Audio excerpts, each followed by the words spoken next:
Hello and welcome to episode 73 of the Bad Dice Podcast. In this episode we are joined by Mark and Gareth again. Hello. Hello. Oh, quit with the voices. And we also have with us Joel Henry, long-time Ogre player and sort of reinvigorated with the new book. So how you doing, mate? Welcome to the show. Hi there, thanks for having me. Loving the new book and we'll get into that a bit later. Yeah, so we're going to do an Ogre review, as you can probably tell by having Joel on. We've got all our normal stuff like fortnights in fantasy, and we've got a little bit of news, nothing major we're just going to touch on. But we've also Did you create them then? why is, as we've got Joel on, we're doing the Ogre review? I don't understand. Because he's known as an Ogre player. He's known as an ogre player, and he's been playing ogres for years. He's not one of these new bandwagoners. So he keeps telling us. I can't actually remember. I think he's just got a new army with the new book. He's just out to crush Hobby with the new filth. But apparently he's been doing it for a while, so yeah. Hopefully he's got some good insights into what the new book's like after it's been out a while now.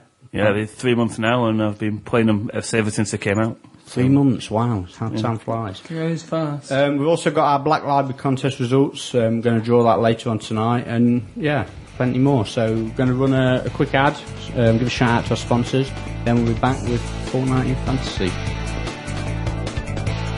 Bad Dice is sponsored by Og Games. Visit www.oggames.co.uk for all your gaming needs. They currently have up to 25% off all GW stock, so check out oggames.co.uk. And by Mantic Games, high quality plastic and metal miniatures for your fantasy and sci-fi tabletop games. Big armies, big battles, great prices. ManticGames.com.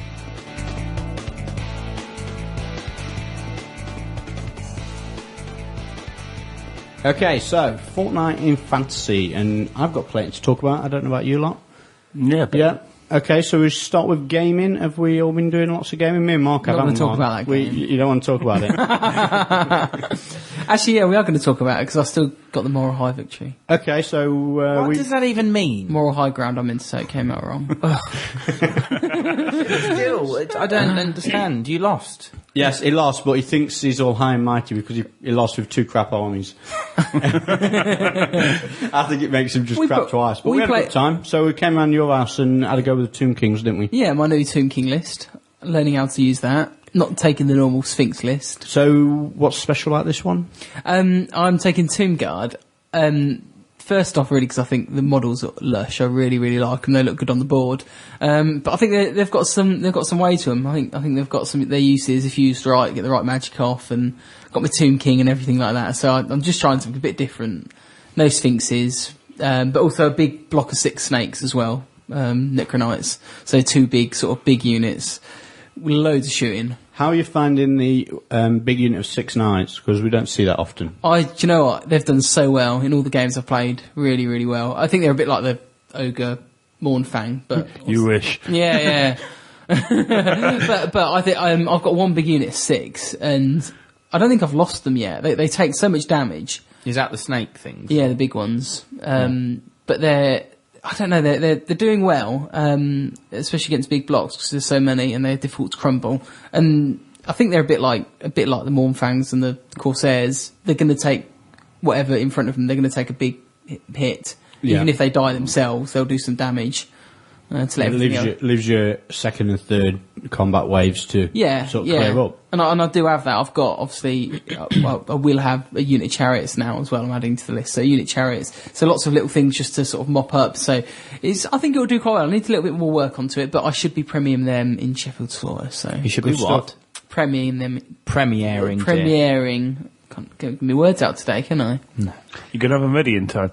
Yeah, they're all going to be painted, because I know you're sort of hitting the brushes, aren't you? Oh, well, that's what I've been doing for the past 2 odd weeks. I've been doing painting loads. I've got a lot to do, but I think I've got time to do it. I've ordered my bases. Yeah, but what expense? What expense? Yes. Work. I'll have days off work. No, not day. I can work from home, you see, and I work from home with bunny fingers. Get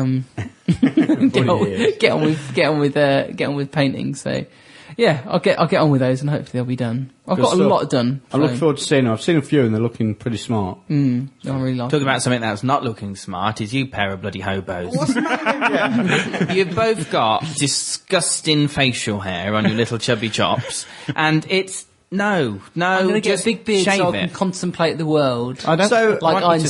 stroke your beard. Like, We had a moustache. didn't we? See, I'm growing mine because it's quite cold. It's a bit wintry out there, and I'm working outside. Mark's I don't know. Mark saw mine and thought he'd grow one as well. So I No, don't know in what actual that's fact, all I was about. going to shave the other day, but found I got a massive spot right on my cheek. Oh, nice, a lovely and top. I thought if I shave, it will just expose it. So I'm do you know doing what? I'm in a grumpy mood anyway today, and I've already been called emo before we even started this. But when I bought into the whole Mark Wildman thing, nearly 8 years ago, he had a lot more hair on top of his head. His body was completely shaved, and anybody who knows Mark knows that he's covered in hair. He's a And bear man. He's cub. He's called He's a bear cub. He's a little cub. So he had loads of hair on his head, he had no hair on his body, and he had no facial hair, and he was this cute little, Cherub. Rocky kind of kid. And just look at it now. That isn't what I bought into. Kel's saying exactly the same thing about me. Come on, give us some skin. No, just a shave. So back on the subject of Warhammer, I'm going to have a shave soon. When I finally get a day off work, I'll have a shave. I'll pin you down and shave you myself. Oh, wow. So you've also been getting out the Beastmen again. How have you Yeah. found them? It's so weird getting back into an old army, learning sort of actually what did the army do and what can they cope with. I mean, the game we played against you and me, it was your normal Dark Elf list, wasn't it? Versus my sort of Beastmen list. I've got put in the Flying Doom Bull in my list and got rid of the Beast Lord. What's a flying doom bull? Is it a spell? It's a big Minotaur. Yeah. It's hard as nails, and there's a magic item in the main rulebook. Which is Not called- that Gorgon thing. No, slightly smaller, but the guy with the big axe. Oh, right. Okay. And there's a magic item you can buy in the main rulebook called the Arabian Flying Carpet, which lets a character fly. Oh. So he can fly. So his range is massive. Range goes to 20 inches instead of 12. So it changes him quite a lot. I think it gives the Beastmen army something they haven't normally got. So it's like the ranged sub. I suppose they've got the Jabba Slythe and the That's Gorgon as sort of solo monsters. But Yeah, not very good though. it are gives they? you something with a lot of armour, 2 palm save, and you the- can round up all the small little Yeah, skirmish and units. the setup I've got is the always strikes first sword, and so he's got 2 up armor save, always strikes first, flying. So you can't redirect him. There's 2 setups you can do with the Doom Ball. Is the one up rerollable armor save, and every time he makes an armor save, he strikes back. So he's hard as nails, but he can get redirected by chaff easily. Flying Doom Ball can't be redirected because he can just fly over things. So you've got that flexibility. And you've got to deal with it. You can't ignore it. So if somebody just decides to ignore it, he goes down the flank and chews up wherever he wants to. I nearly smashed your Jibber Jabber the other day. It was on the table, and I go up out of the window and stand on the table to have a look out. Was See there who's noise about. in the street? Yeah, there was, but our bush is quite high, and I like to know. Well, we've got new people moving in next door, and I don't know anything about them yet, so I'm being a bit nosy neighbour. But anyway, it was on the table, and it was in my way, and you're like, You need to smash it like you I smashed the nearly Gorgon. smashed it. Yeah, nearly smashed that as well. Well, they shouldn't be there, should they? Find a place. Oh dear. Okay, so Gareth, you've been playing as well, haven't you? You was down at Warhammer Yeah. World overnight. So you've been trying a new Law of Magic, I hear. Well, I wanted to because I didn't realise you could. I thought that your army gets one set. Well, Yeah, 'cause sure. And, Mark I mean- obviously didn't really tell me anything, and I still don't know what I'm doing. I mean, to be fair, he gave you one of the utility laws, fire, does a bit of everything. Yeah. Just so you can get once you've learned the rules of the games, then start moving on to the more advanced stuff, which is where you're getting now. So Yeah. How did you played the Law of Shadow, didn't you? Yeah, well, I had a go. Honestly, shit. It did absolutely bugger all for me. I Okay. didn't get, Mind Razor? Yep. Is it Mind Razor? I didn't get that spell anyway. So, to be honest, I got a Neither load did of... you get minus D3 toughness as well. The Withering. The Withering, yeah, I didn't get that. To So be honest, what I got was a load of old bollocks, and I didn't actually need it or use it. I kind of wished that I'd had fire, because I know it would have done a little bit more to certain... The positions that I got my stuff in, to the spells didn't really do anything. The other Okay. one which I got was the one which is like the Withering. Minus D3 strength. Yeah, that one there. Enfeebling foe. But again, I didn't even get that off when I tried it. So the Law of Magic did absolutely nothing for me during this game. I do want to experiment again, but I don't know. No, Okay. It was crap. Maybe you should try light magic, I think, because that's similar to Light. fire. Yeah, it's got some missiles and it's also got some more combat augment spells. So maybe give that one a try next time. Well, I like the spells that like put buffer. Is that the right word? Buffers on other buffs. people. You know, That's like right, my when you can. I don't even know what I'm talking about now. I'm babbling a load of old crap. When you can increase like your stats on your side, and when like I love my flame cage when the people. Yeah. That's great. But there wasn't anything like that in the Shadow Law, was there? We were just saying your law, the two spells you really wanted, Mind Razor and the Withering, are probably two of the best for your army. Yeah, but I didn't get either of them. No, because and then we're like, I think we were talking in the car on the way back. You get Withering on a unit, and you've got 2 mortars. Instead of wounding on 5s, you could be wounding on 2s. So the effect is just is devastating. So it's a shame you didn't get a good share of the law, really. But you played Ed Morris, didn't you? Yeah, I love Ed. Ed is such a lovely guy. And I won. Yeah, tell us about the Purple Sun. I got, I stole, did I, well, I can't remember what happened. Destroyed. Yeah, that's right. I used your cup. Yes. That's why I remember it. Yeah, like when I who did I play? Kaz, and I destroyed his Pit of Shades, didn't I? I used your cup, and then I destroyed this one with Shake of me dice in your little furry cup. That's it. Matron. It is furry though inside, isn't it? Inside, It yeah. is, yeah, furry cup inside. You haven't poked anything in there, have you? No. That good, cup good, annoys good. me when he starts rolling 1 dice in the cup. Yeah. Ugh, That's what it's there for. just to annoy me. I only rolled 1 dice in the Yeah, cup, guys so I loved it. destroyed it. It was there. 2 out of 2 were destroyed.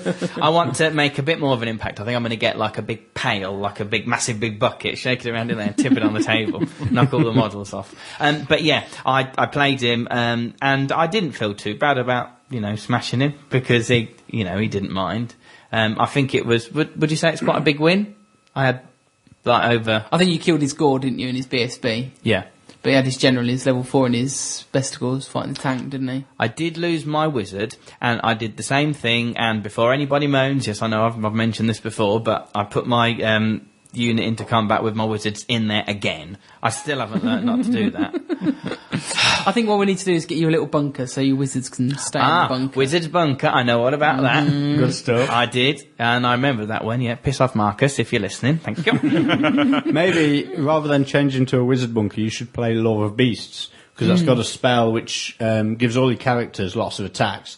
So you can get your wizard into combat and give himself loads of attacks, so he's actually quite fighty. +3 strength, +3 attacks. And you've got the nice buffs to make the rest of your unit better, like Wild Form, which will make them more strong, more tough. Which will be something nice when you hit that combat as well. Okay. These- I think maybe one Sunday afternoon when I've got nothing else to do, I should pick up the Magic decks and just have a And read actually for them read all. them. That will be a lovely Sunday, that will.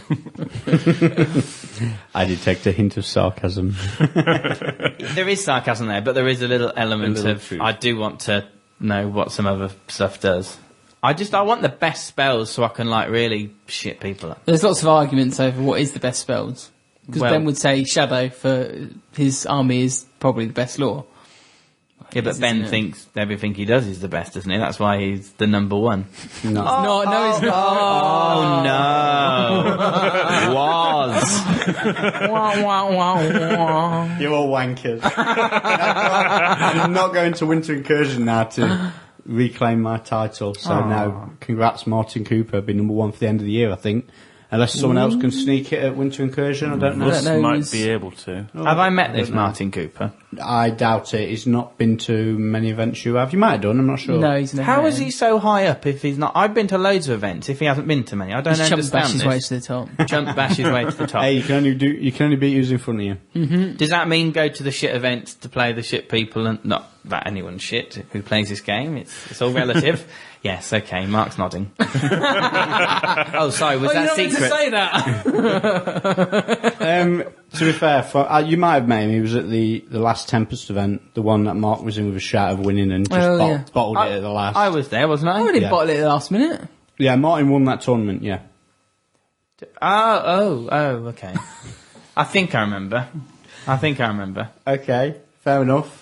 All right, so moving on to Joel, you've been playing much. Are you using a 4,000 pointer this weekend? Yeah, I was up at Warhammer World, just went for a pickup game and met a couple of the guys down from the Empire Forum who'd all come down for a day in a big group.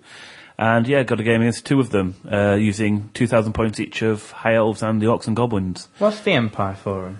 On the internet, of course, there's forums for... The internet? What is this? the interwebs.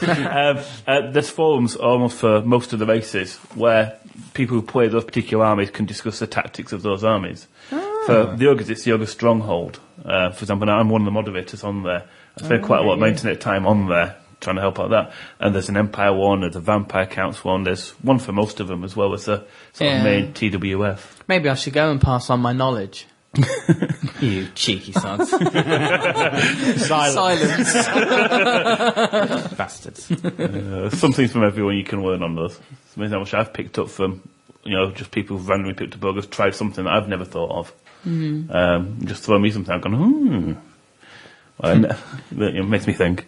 But yeah, that was a pretty good game against two nice blokes who, on the Pig Games, we played on 8 before table, just filled it full of random bits of terrain and went at it hammer and tongs. That sounds a little bit dirty. I think the dirty part was me shooting his wyvern out from his war boss on turn 1 with an iron blaster, and putting his orc on the ground, which was a bit nasty for him. There was an Arachnarok on the board as well, and a chariot near it, and I shot another cannonball through both of them. Took out the chariot and 6 wounds off the Arachnarok. I get that's a Yeah, the the big giant spider. spider. All right. So yeah. Gigantic spider. Oh, did Nigel have that at Tempest? Yeah. Oh, well, yeah, I got rid of that because I didn't like that. I don't like spiders, so I said I'm going to be shooting that to get it off the table. And then I made him put it under the table. But anyway, there were two great blokes, and it was a nice big smash up. In the end, I'd lost about 1,500 points and tick and I think everything. Oh, nice. No, he had 4. There were 4 Illyrian Reavers left in the corner. Oh, no. Hiding. Paul Brown will like that. No idea what you just said. 4 Illyrian Reavers. I'm not going to say that, right? Illyrian Reavers Elrian Reavers, they're like men on horses for the high elves. with bows. okay. Yeah. Cool. And a Sorry, few that was difficult for you to say. I wasn't taking the piss. What's Gareth talking about? What's Joel? No, what's Gareth? Joel on about? Tis the Yorkshire accent. I think there's a couple of actions on the back of the board as well. Apart from that, I've been playing a couple of games at my club in Leicester, the Squigs. Yeah, I was just about to ask about that. You're part of quite a big club, aren't you? Yeah, Leicester Squigs. There's about a dozen of us playing fantasy, about another dozen playing 40k. Meeting up every Monday night down there. So is it open membership? Can anyone come down? Yeah, anyone can come down Monday night. I'll give the links and the sort of addresses to Ben so he can put them up on the forums and the podcast and the show notes and the like. But yeah, meet up Monday nights, 6 p.m. till 10. Whereabouts? Leicester City Centre. Yeah, Leicester Centre. It's a newfound pool community centre. We just have the room upstairs. Okay. Are they nice people, that game? They are. There's You're kind of nice, or the kind of people that I'd like? Are there any hotties? Is what I want to know. I think we're more on the tubby side. Okay. In a few cases. To be totally honest. But no, they're all nice books. I mean, there's people. We go to a lot of tournaments, but none of us are really trying desperately to win anything major. We're going for the crack and the social side. Going more for the than- crack? Hey, oh dear. I might come to this Carry club. on, Warhammer. Yeah, you're more about the fun than anything else. We spend a lot of time doing lots of doubles events as well. And, we do a lot of. I've been to a Squigs event in Leicester. Doubling up. Yeah, you came down to the Squiggle. I think we ran a couple of years back. The Squiggle. 19. It was actually called the Squiggle. Yeah, Really? yeah, Was it? It was 1999 yeah. It would be. points, not the year. No, I was going to say. Yeah, just below $2,000. Yeah. Yeah. That was cool. That was. We're doing another one next year as well, I believe. We're looking towards it anyway with a couple of the other Leicester clubs. So that'll be good. So yeah, I've been playing a couple of games down there trying to prep for the winter incursion. Good Which I'm off stuff. to. Well, we'll talk about your list for winter incursion in a bit. So, painting. You've been doing your Tomb Kings, haven't you? I've not really done anything. Have you Done been? so much. You haven't got painting yet, Gal? I've No, not got your I'm- terrain bit yet, have I? I ain't got me terrain. I ain't. You ain't my mother. No, you haven't sent us that terrain. No, yet I'll get for that us to paint. sorted. I'm still I waiting did- for me tradesman to come and do me stuff, but he should, by the next podcast, he should have done it then. Is that even English, what I just said? What are you talking about? I don't know. I'm talking about our wall to get plastered, and then I'm going to paint the living room, and then do the same in the kitchen as well. And then you can paint the And then I'll paint the... astronomical, whatever it's I called. don't even know what. Sculve Mance. Yeah, right. Lair of the Astromancer. Yeah, well done. The astronomical. It's a load of old bollocksy word, but Huge kit. I did try and order it, and it was not on sale until the 3rd of December. Oh yeah, you were texting us as we got a blowout on our tyre, by the way. yeah. We're on the right, middle of the okay. whatever it was. Oh yeah, coming on home on the A52. After the last After the last one, yeah, it went pop, and then we were like nearly dying because these things were thundering down past us. Thundering. Mr. Dramatic there. Yeah, a little bit. So Let's move on. How about you then, Joel? You've been painting much? Yeah, the main thing I've been working on is 3 Monfang. I'm using the Rhinox Riders, the Forge World models, instead, and they're part of my whole revamp because I'm decided to repaint all the ogres that I did have. So I've been taking them back down to black undercoat and then all the way back up again to the new scheme. And I have Why? Yeah, why? I wanted to, new army book I wanted to change, and I was fed up with the old colour scheme. It was looking a bit bland and boring to me now, even though I did like it at the time. So now I've gone a completely different direction. And Pink? they're purpley pink, yeah, with green and orange. I'm actually interested. see, my Tomb Kings are purple and green, and the combination goes well awesomely. You look at the colours and you put them next to each other. And you think, Logo for my theatre school is purple and green. It's the best colours you can get, baby. Indeed. There you go then. But the green just brings it out, especially, I mean, in my Tomb Kings, the green just shines it out. It's like with my Beastmen as well. Does it just shine it out? Just shine it out. I don't know what that means. No, nor do I. But it's kind of having that like dull colour, that primary colour. Like my Beastman is red, and the blue just brings it all out. And you need that for any painting you do. I've got some orange in there as well, which contrasts with both.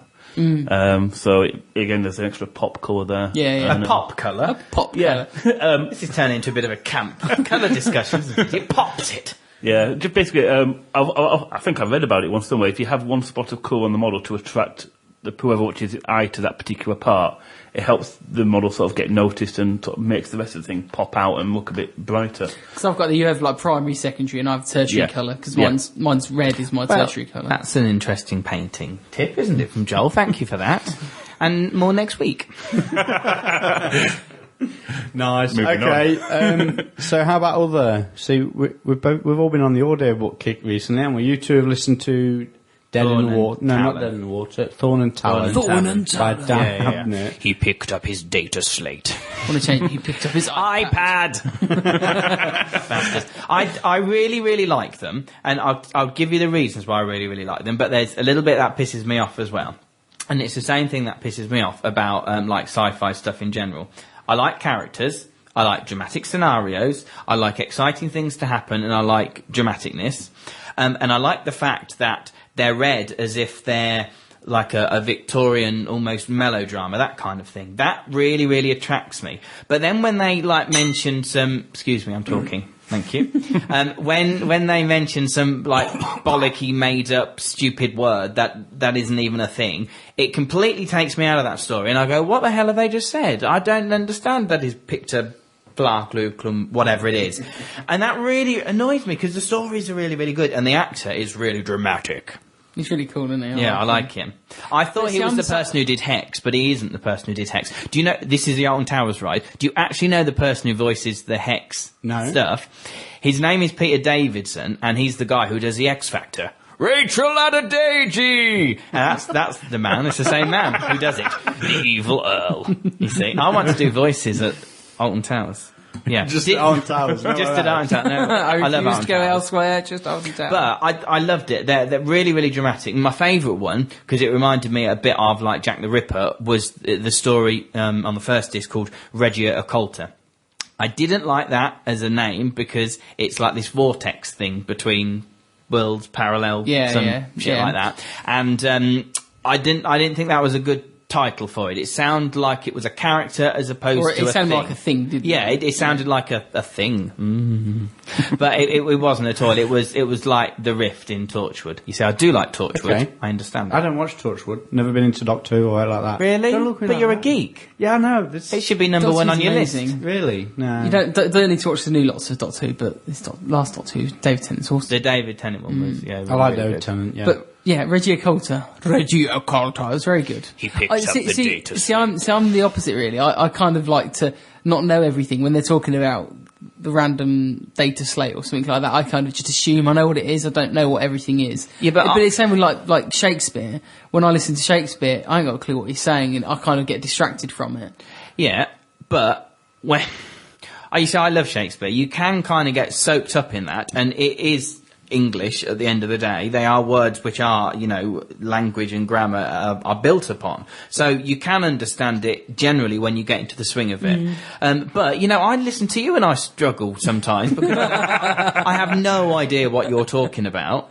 So, Well, are you an English teacher, Joe? No, he's computer. Oh yes, it's computer. I'm isn't it? geek all the way. I thought I'd sworn saying I don't always like Shakespeare in front of an English teacher. I must say that I do love the Shakespeare. It's great, So, but I don't think you understand it because it's high art and it's culture, and you just, you know, there's no little models in there. You're an idiot like me, Mark. From Derby. So I don't think I've listened to the one that you guys. What was it? Thorn and Talon. Thorn and Talon, yeah, I've listened it's to good. one of them. I listened to the first one. Yeah, that was which good. is the When he bursts into Librarian. flame. Numbers of Ruin. Yeah. Yeah. And then I've listened to this week Red and Black, which is a Sisters of Battle audio drama by James Swallow. I've listened to. Now How that carry can on Warhammer. you just let that pass, James Swallow? It didn't occur to me until I've listened Until it was too late. James Swallow. Dead in the Water by Sandy Mitchell.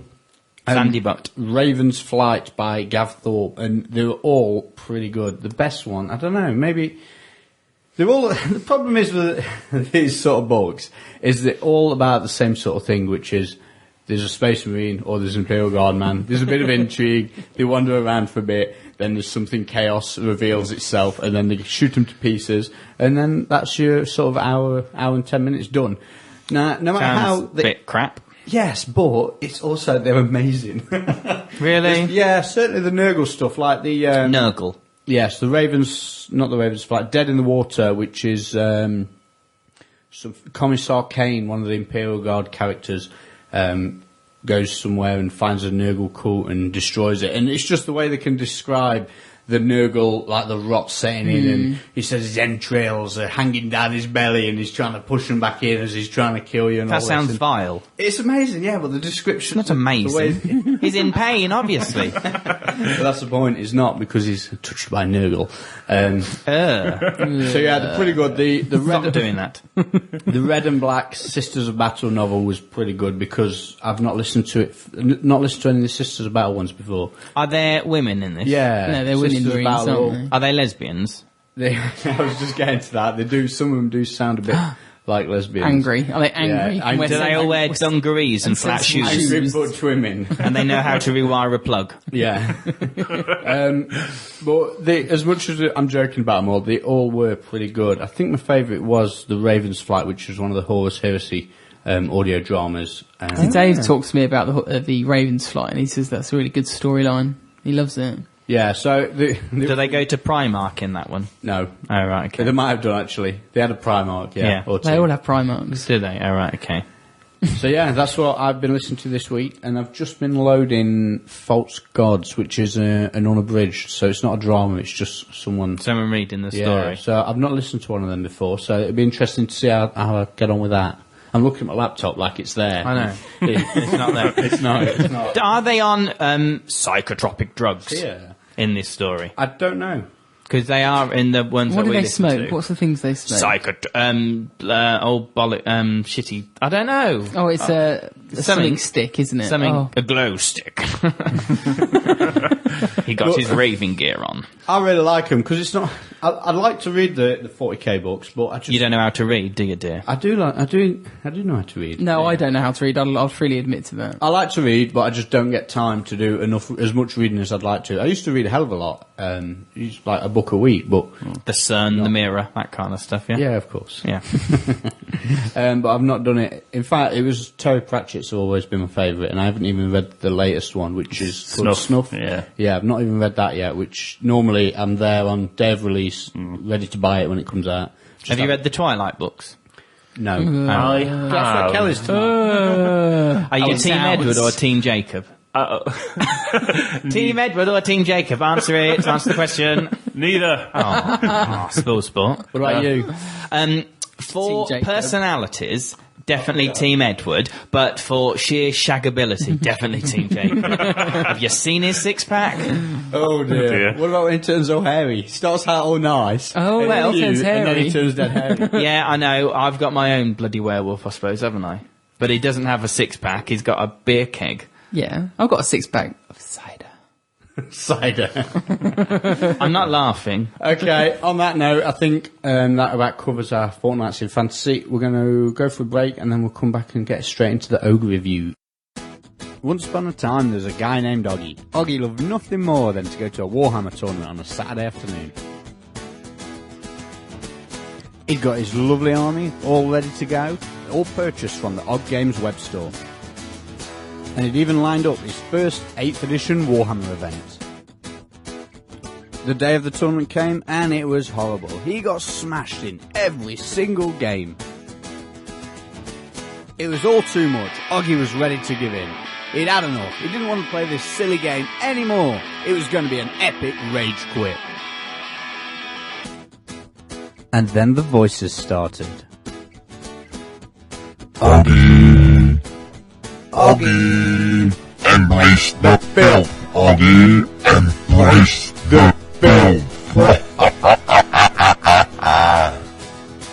It was like a switch had been flipped. Oggy was a new gamer. He headed straight to the Og Games web store, oggames.co.uk, and he created his armies of mass destruction. And the best thing was, they were all at 15% off. So head on over to oggames.co.uk, where you can get anything you need from the Games Workshop universe at 15% off. They also have a huge range of products that can satisfy all your wargaming needs. That's oggames.co.uk.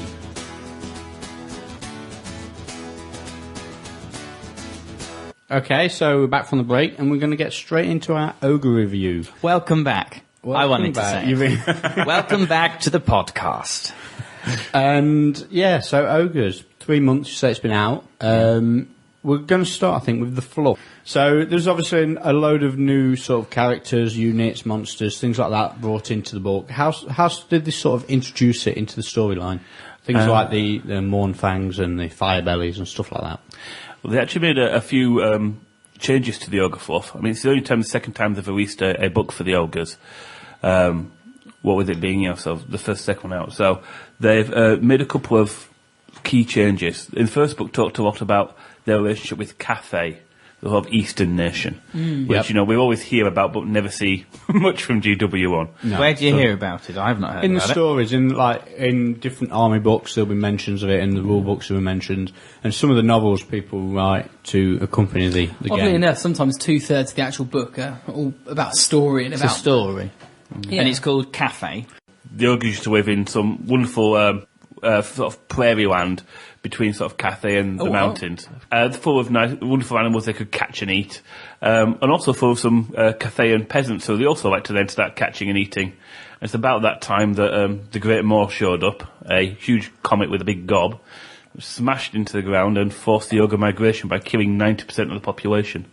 And they started moving into the mountains. This is where they started bringing the new Mournfangs and stuff as well, because the Ogres moved into the mountains. There's a lot of stuff in the new book about how hard it was for the survivors, and only the toughest survived, and that Saber-Tusks and Mournfangs started grabbing onto anyone who wasn't quite tough enough. Saber-Tooths. Saber-Tusks. Tusks, okay. Sorry. Are you a tooth or a tooth person? Tooth. Tooth, thank you. Tooth. Yes. Tongue or tongue? Tongue. Thank you. Tongue. Oh, you dickheads, get out.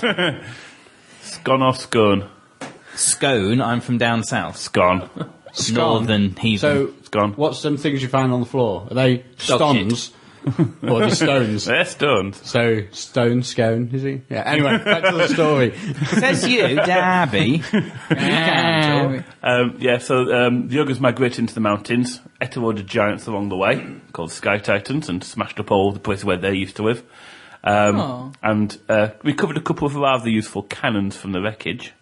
That come into play. Is the Great Maw, that comet, is that basically Sigmarite comet? Is that just what they thought it was? Yeah, so that- every race sees this portent from the gods or whatever as something a bit different. Obviously, the Ogres called it the Great Maw. The Empire say it's the Sigmar. Empire got it right, clearly. Though. Ah, so it's all the stories are into... Yeah, so everyone sees it as a different sort of signal. Why has it got a big gob, Joel? Well, the actual moss, when it smashed into the ground, when the Ogres, a couple of them actually went back to find out what happened, there is a huge, almost a bottomless pit there, tooth-lined, And this is now the ogre god called the Great Maw. They all worship it. It's instilled in them a permanent hunger. So the ogres are always hungry. They're always searching for more food. They're never safe. Sounds like most war games, isn't it? One or two. Mark's just had a big feast before we did this, like massive chicken and skin and Said he felt like a Viking. Chicken fat in his beard. So they now worship that, and it's all too. worship a hole. They worship a hole. Yes. Really? not very bright, these ogres. So how do the Firebellies come into it? As well as the Great Maw, there's a second sort of god the ogres worship. Based on the largest volcano in the mountains of the Mourne, where they now all live. It's called the Firemouth. I just literally turned it onto that page. Yeah, it's a Well done. It's a huge volcano there, and they look at this volcano as a mix between the Great Maw and the sun, the two things they kind of worship. And a bunch of ogres became the priests of this volcano. It seems that the ogres, if they have enough belief in something, it actually starts working in terms of giving them sort of power, sort of shamanic level. So they like a hole, which is the moor, Yep. and they like a volcano. Yeah. They are simple, aren't Yeah. Very, very simple. Described as simple enough, as thick as two short planks, but able to take the two short planks and beat anyone to death with it. they? S&M lovers. So pretty much, yeah. In order to become a priest of this Great Maw, there's a few trials you have to go through. In terms of ogres, that means eating a load of stuff you wouldn't rather eat. It's like the Bush Tucker trials. Oh, it's amazing. The last one is end up drinking a skull full of lava from the volcano. So most people then die. You shouldn't do that. Do they not have the warnings at fireworks There's night? not a health and Don't safety touch marking on it. sparklers. Those who survive, though, become the Firebellies, the priest of the Firemouth, and then they go roaming around the ogre tribes and sort of trying to, preach their god's worth as well. Is a Firebelly a wizard? Yes. Ah, okay. With fire magic. With that's my magic. I use Yeah, that. you we go. got fire magic in. It's awesome. Okay, so a nice segue. So moving on to the wizards and the rest of the characters. Firebellies, Ben. So, Firebellies. Firebellies. So one of the big things about the new Ogre book, obviously there's some new unit types and that. We'll just start by looking at the characters. And I think we'll start with the Slaughtermaster, and they can choose some new laws now instead of just the law of the Great Maw. Yes, the old gut magic, as it was, has gone by the by. Everyone used to be a lawmaster. The butchers and slaughtermasters used to know all 6 spells. Yeah. And they used to cast on a ridiculously low number of 3+. Nowadays, they get the magic like anybody else. They're level 2, level 1, level 2, you can improve them up just as any other wizard. It's all very standardised, isn't it? Yeah. They've got their own Law of the Great Maw, which we'll get on to in a minute, and they've got some choices of some other ones for the butchers and slaughtermasters. They can choose heavens, they can choose death, and they can choose beasts as well. So how have you found this playing with it then, with the new choices of all these laws, with the Firebelly having fire, and you can throw your new different laws on the Slaughtermaster? Or do you just still go for the Ogre magic? There's a lot to be said for the Ogre magic, and it's the one I'm running with mostly at the moment. I have tried heavens on Slaughtermaster level 4, and it works rather well. Brian, I think, took level 1 on Heavens. Yeah. For just the signature Eye spell. Shard Wizard. That can really skew an ogre combat really nicely. Just the -1 for the opponent on the hitting roll can when you're only weapon skill 3 being an ogre, it makes a big difference. What's hit and roll? Hitting roll. Hitting roll. Rolling to hit. Oh, right, sorry. Ogres aren't very good in combat. They're across the board, except for 1 or 2 people. They're all weapon skill 3. So they tend to get hit quite often, but they're tough enough to survive it. So anything that can make them slightly harder to hit really throws the combat in their odds in their favour. Heavens with harmonic convergence and lead belchers. Yeah. It's been a very nasty little combination. Yeah, for a few. re-rolling, what is it? Yeah, re-rolling ones, is it? It's harmonic convergence is +1 to hit, I believe. +1 to hit, okay. And the comet to make them come towards you is also nice. Instead of sitting back, they've got to move. And even the Thunderbolt, the strength 6, D6 strength 6, is very nice if you combine it with, say, an Iron Blaster that might not quite have taken something, or fry another unit somewhere else. Can I ask a question? When you just said that comet, when I was at that other, what was the last event? Well, it didn't matter. And someone put like a little round marker down, and I asked what that, it might have been you. Actually, was it you? No, I didn't use it. No, it wasn't you. Someone did, and they said it's a comet. Yeah. But what is it? I don't understand. Right, a Comet Cast and Dog spell, you place a token somewhere on the board when you cast it, and your choice. And you effectively summon a comet that's going to land on that point. And it's coming down, and you determine, every magic phase, you check to see whether the comet has landed yet or whether it's still coming. And the longer it takes, the bigger the final explosion is going to be.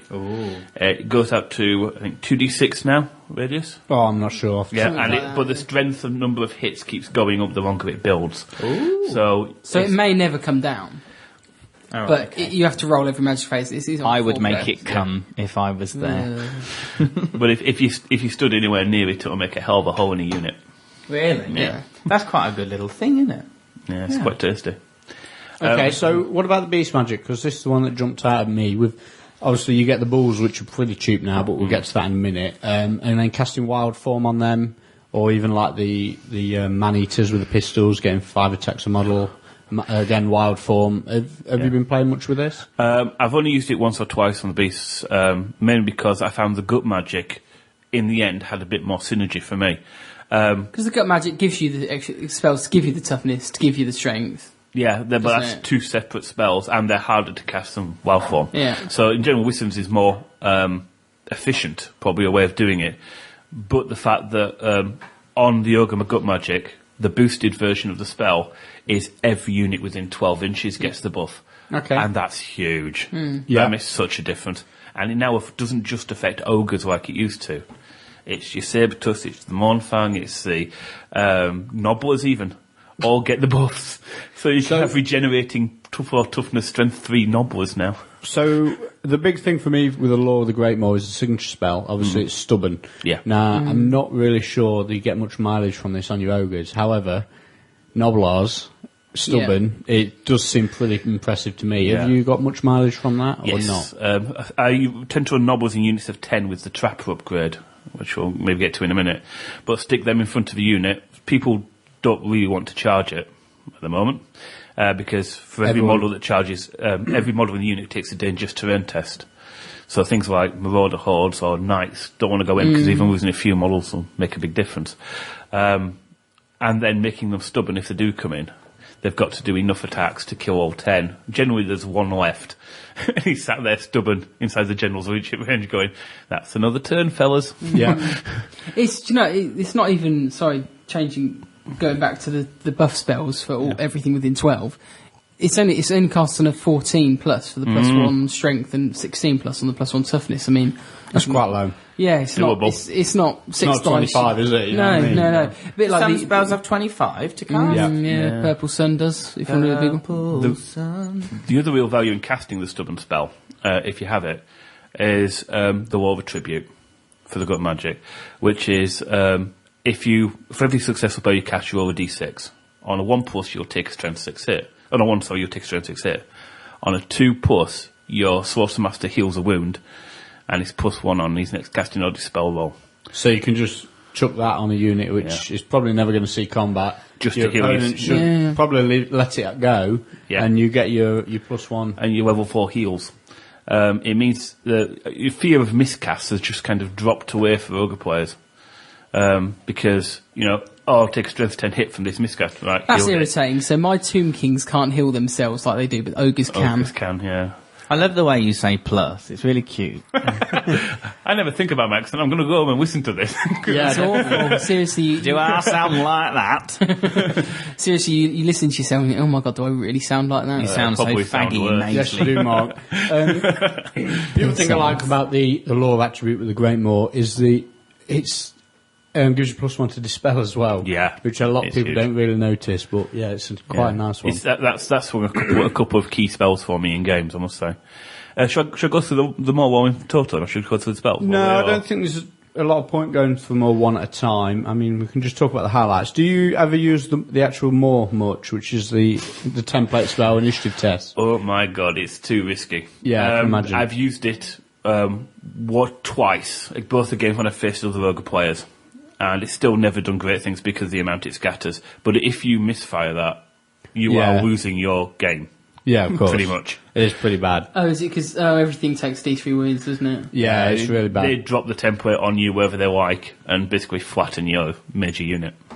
Okay, so that's the magic about covered. The fire bellies, do you get much use from them? Or is it just too tough to fit them in the list? Nope, they were the first thing that went in. As soon as the new book came out, I put 2 straight in the list. Okay. Do you know what strikes me more about the fire bellies is the breath weapon. Yes. That to me, that's I'll take that. Is over. that really called a gold fag? Goldfang. Goldfag. It is fag man-eater. Look, gold fag man-eater. What is this? Noblars? Who wrote this dirty sex-ridden book? Man-eater. I can't think of ogres and sex in the same sentence, sorry. They are. I think they're like Brokeback Mountain of wargaming. That character is called Goldfag Man-Eater. Gold fag man-eater. What is it as well? It's a big fat man. What a surprise. He's got tattoos and he's carrying a big phallus-shaped club. Yeah, quiz. Oh dear. Yeah, the fire bellies. More than just having the fire magic, as Matt said, the breath weapon is huge.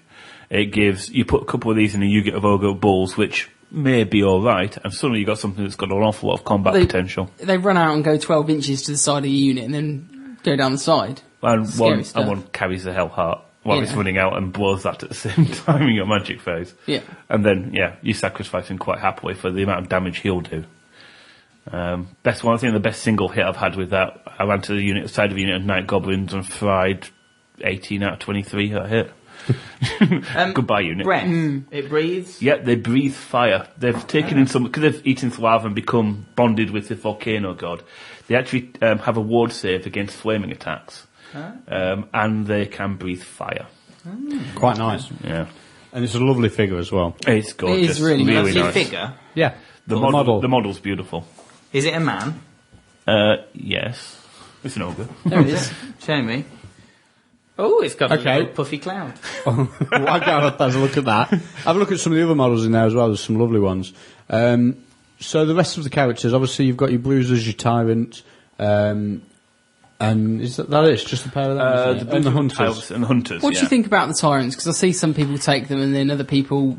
It seems to be most armies do like level 4 and a combat lord, what my beastmen do. But I see one of each. You ogres. Breaking down, the tyrant used to be a necessity in an ogre list because we had what I referred to as the dirty 22. In the old ogre book, there were 22 separate restrictions on how you could build a list. Right. You can't have a slaughter master without taking a tyrant. You couldn't have more units of nobles than you had units of ogre bulls. You couldn't have more scrap launchers than you had noble units. You couldn't take a yeti if you had this particular item. There was 22 of these separate restrictions on how you built it. So the tyrant... Who made these up? This was in the army the book. old book. Oh, the old... Yeah. Really quite restrictive, wasn't Yeah, it? when it was the first time they brought out basically an army of 40mm based monsters, and I think they were a bit worried about what it might do, so they slapped the handcuffs on it. The basic big change in this book is they took away those handcuffs, they took all the restrictions off, and the tyrant isn't seeing much play in my list unless I'm getting to high points, if I'm going to be honest, because 210 points basic, plus his magic items, and more for 250, I think, when you've upgraded, or 285 for fully upgraded Slaughtermaster. 385, sorry. Right. You can't get them both in to a normal 2400 point game. So I'm going to go with a level 4, who's almost as nasty in the fighting. Well, he's got the stats, and he's got Yeah. 5 wounds, toughness 5. Was it 3 or 4 attacks? 4 attacks basic. Yeah, for a wizard, that's pretty pokey. Yeah, and mine... Pokey? Pokey. What's that? Mine What do you does mean? tend to have the Fencer's Blades as standard. So weapon skill 10 with an extra attack. Yeah. So he's quite tasty in Strength combat. 4 or 5? 4, but I can fix that. Indeed. So, Indeed. in more than one way. Okay, so what about the hunters? Obviously, they were never taken in the old list, and now I'm not sure there's much use for them in this one. I've never played against one. Other than riding on a Stonehorn. Even then, that's a hell of a chunk of points out of your hero allotment. If you want your BSB, that's no fire bellies, that's probably no second caster that you're going to be able to get in. So it's an awful big trade-off. In a point from point of view of fluff, they're always going to be that bit of fun. You but can make a nice themed monster list. I wouldn't put them in something It's a competitive. bit like the Tomb Kings. Putting a Tomb King on a Sphinx, it just takes away the option of a level 4, doesn't it? And it Yeah. just eats away. It's the mount, isn't it, which eats away at the rest of the army. I mean, you'd do it for fun, but you wouldn't probably do it competitively. You played against See, I them, don't didn't you, know. Ben? I've played against and with the triple monster list. It's Yeah. so you have an ogre on a hunter on a stonehorn, and then 2 thunder tusks as your rare choices, and it's quite a fun list to play. It's obviously real hard hitting if you combo the monsters, get them to charge the same unit. It's also a lot of firepower because is what 2. Doesn't he have the killing blow thingy? The killing blow chain weapon? trap you Yeah. can do, yeah. Yeah, there's bolt thrower. There's a couple of mortars It's and a stripped down bolt thrower. The actual harpoon launcher doesn't actually pierce ranks. well, it's still a no armor save. Yeah, still, it's strength 6, multiple wounds. Move or fire if Oh, you right, want the back, okay. and if it doesn't pierce ranks, then you do get the armor save. Okay, fair So it's enough. not quite so good. Yeah. But yeah, the Thunder Tusk would have their breath weapon template, their stone thrower, which doesn't Yeah. misfire, which can be useful. I've played with a couple of the monsters. Both the Stonehorn and Thunder Tusk, I'm running them together. It's 500 points. Very-ish, you can have some fun with it, but as we'll get to in the rares, there's some other sort of standout choices in there. Okay. Fair enough. So, as for the bruisers, is it just for BSB and no other reason, or would you take multiples of them? BSB definitely. The ogres need one, being generally readership 7 or 8. Like the beastmen who suffer if they get the readership away from them, they do need the backup. I have used another one as a extra combat character when I tried a Death Star, and that worked remarkably well because they're still a very tough character. And for a hero, they're as tough as some other races' wards, and quite easily to with the magic items you can really boost them as well. But in general, no, I'm going to go for another caster in most of the time because I think we need it. Okay, fair enough. All right. So, moving on to the units, I don't think there was any new unit choices, was there? Other than they sort of moved them about a bit, didn't they? Things changed a bit. There was a couple of new things that popped up in the special. The Sabertusk packs. And the Yeah, so they Mournfangs were in being the main before. things. They were attached to the Hunter. Well, they came with the Hunter, and then obviously the Mournfang Cavalry is the big one in the special choices. Yeah. So, but the core, Nothing new. it's just the Noblars have sort of become a little bit more useful because you can actually cast magic on them now. Yeah, that does make a big difference. And people sometimes don't see that coming because they're so used to playing the old Ogre book. There's 3 choices in the core. The Ogres, which are the standard, what we used to call the Ogre Bulls.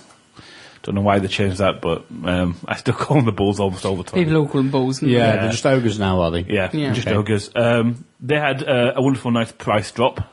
The addition of light armour was standard, and of course now the Iron Fist as well, and the command roll got cheaper. How much did they cost before? 35 points naked. Okay. And if you wanted to get into light armour and a shield, an Iron Fist, they were going to be 43 in the old book, which is horrendous. And now they're down So to, what, 33? 31 for that, 31. for that same setup. Yeah, it's quite nice. So they've become much more viable to do bigger units with. The Iron Fist, the sort of new item, used to be, if you had an Iron Fist, you could use it as a shield in combat, but not against shooting, or you could use it as an additional hand weapon. And now it's just simply a shield, Okay. which, if you're on a Mournfang, has an extra bonus that you can parry while mounted, Yep. which is nice for them. But having that on the Bulls gives them effectively a 5-up armour save and a 6-up ward. Which is great. I mean, we've talked about this about Empire Swordsman, haven't we? How durable the Yeah, rebounds effectively are.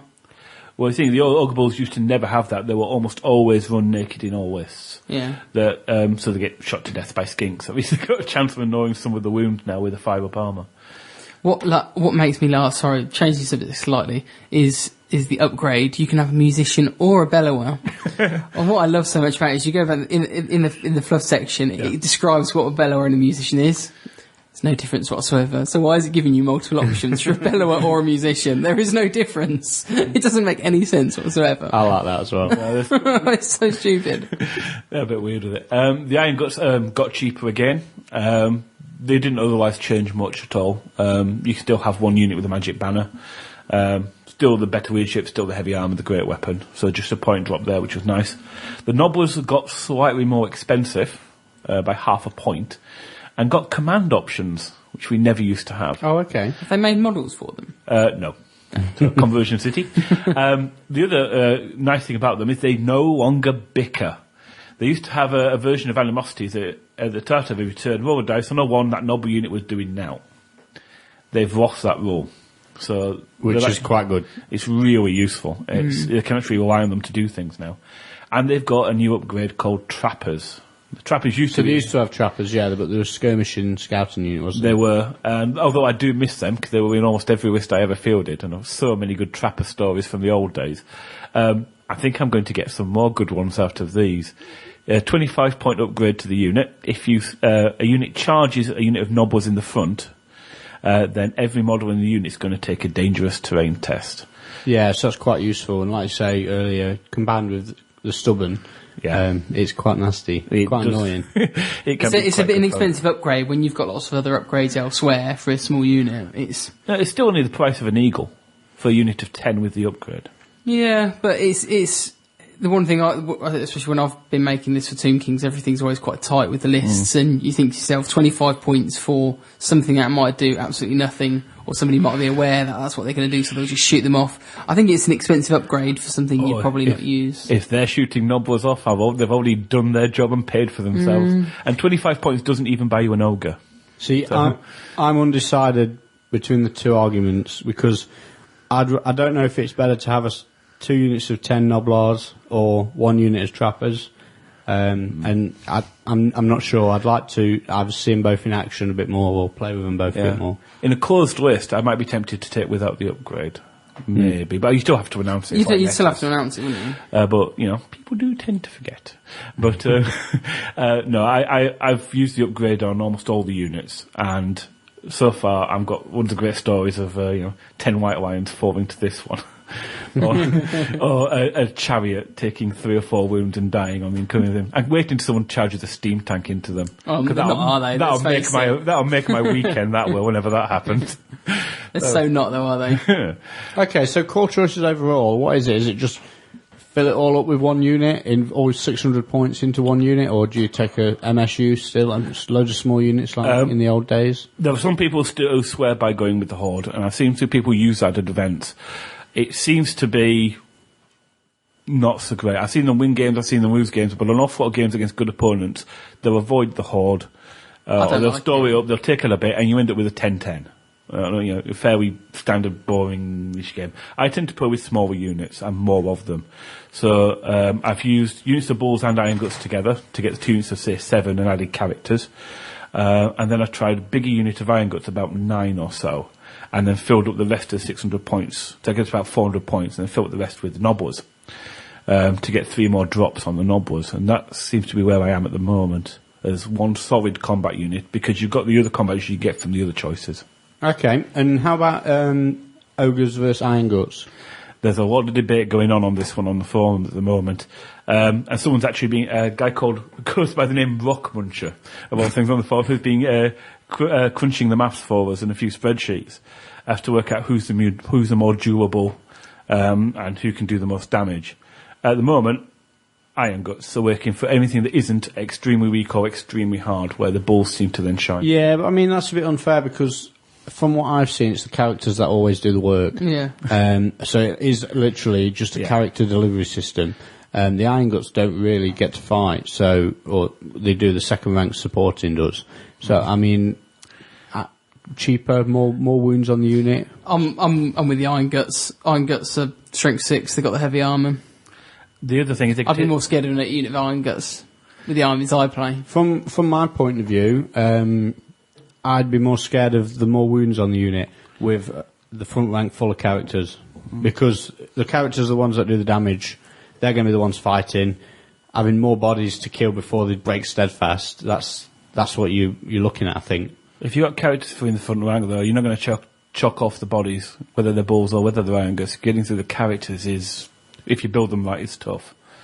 The other thing with the main choice for me comes down to, am I running a Slaughter Master or Tyrant as my general? The Tyrant being Leadership 9 and the Slaughter Master at Leadership 8. At Leadership 8, that's not great for me, but I can give the Iron Guts a standard of discipline, which I can't do to the Bulls, and therefore get the Leadership 9 that way and have me level 4.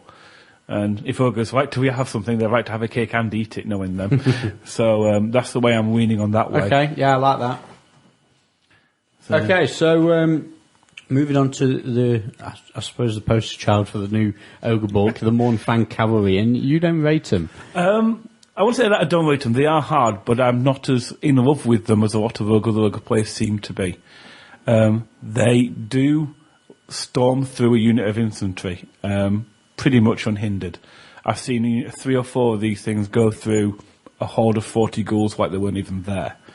And, on a fairly regular basis, they will just trounce basic infantry. It's 2-up armor save, which just keeps them in the game, doesn't it? Anything with strength 3, they just bounce off of them. Yeah. And they don't like going into anything strength 5. Anything that can actually hit them back, like flail-wielding marauder hordes, which are going to go first and hit them with strength 5 attacks, will just flatten them. They'll get them back. The armor save, at 4-up armor save with, unless you can buff them. See, I'd still, even if I had a unit of 4 Mornfang, I'd still send them into a horde of great weapons. Great weapons, or great weapons, or flails. Or flails. I think I'd still do it, because you take a lockdown, and you've got D3 impact hits, and you've got your stomps, and you've got, 4, 5, 6, 7 attacks per model. Yep. So the favourite, They hit hard. the favourite at the moment seems to be the triple Mornfang, so 12 Mornfangs, 3 units of 4.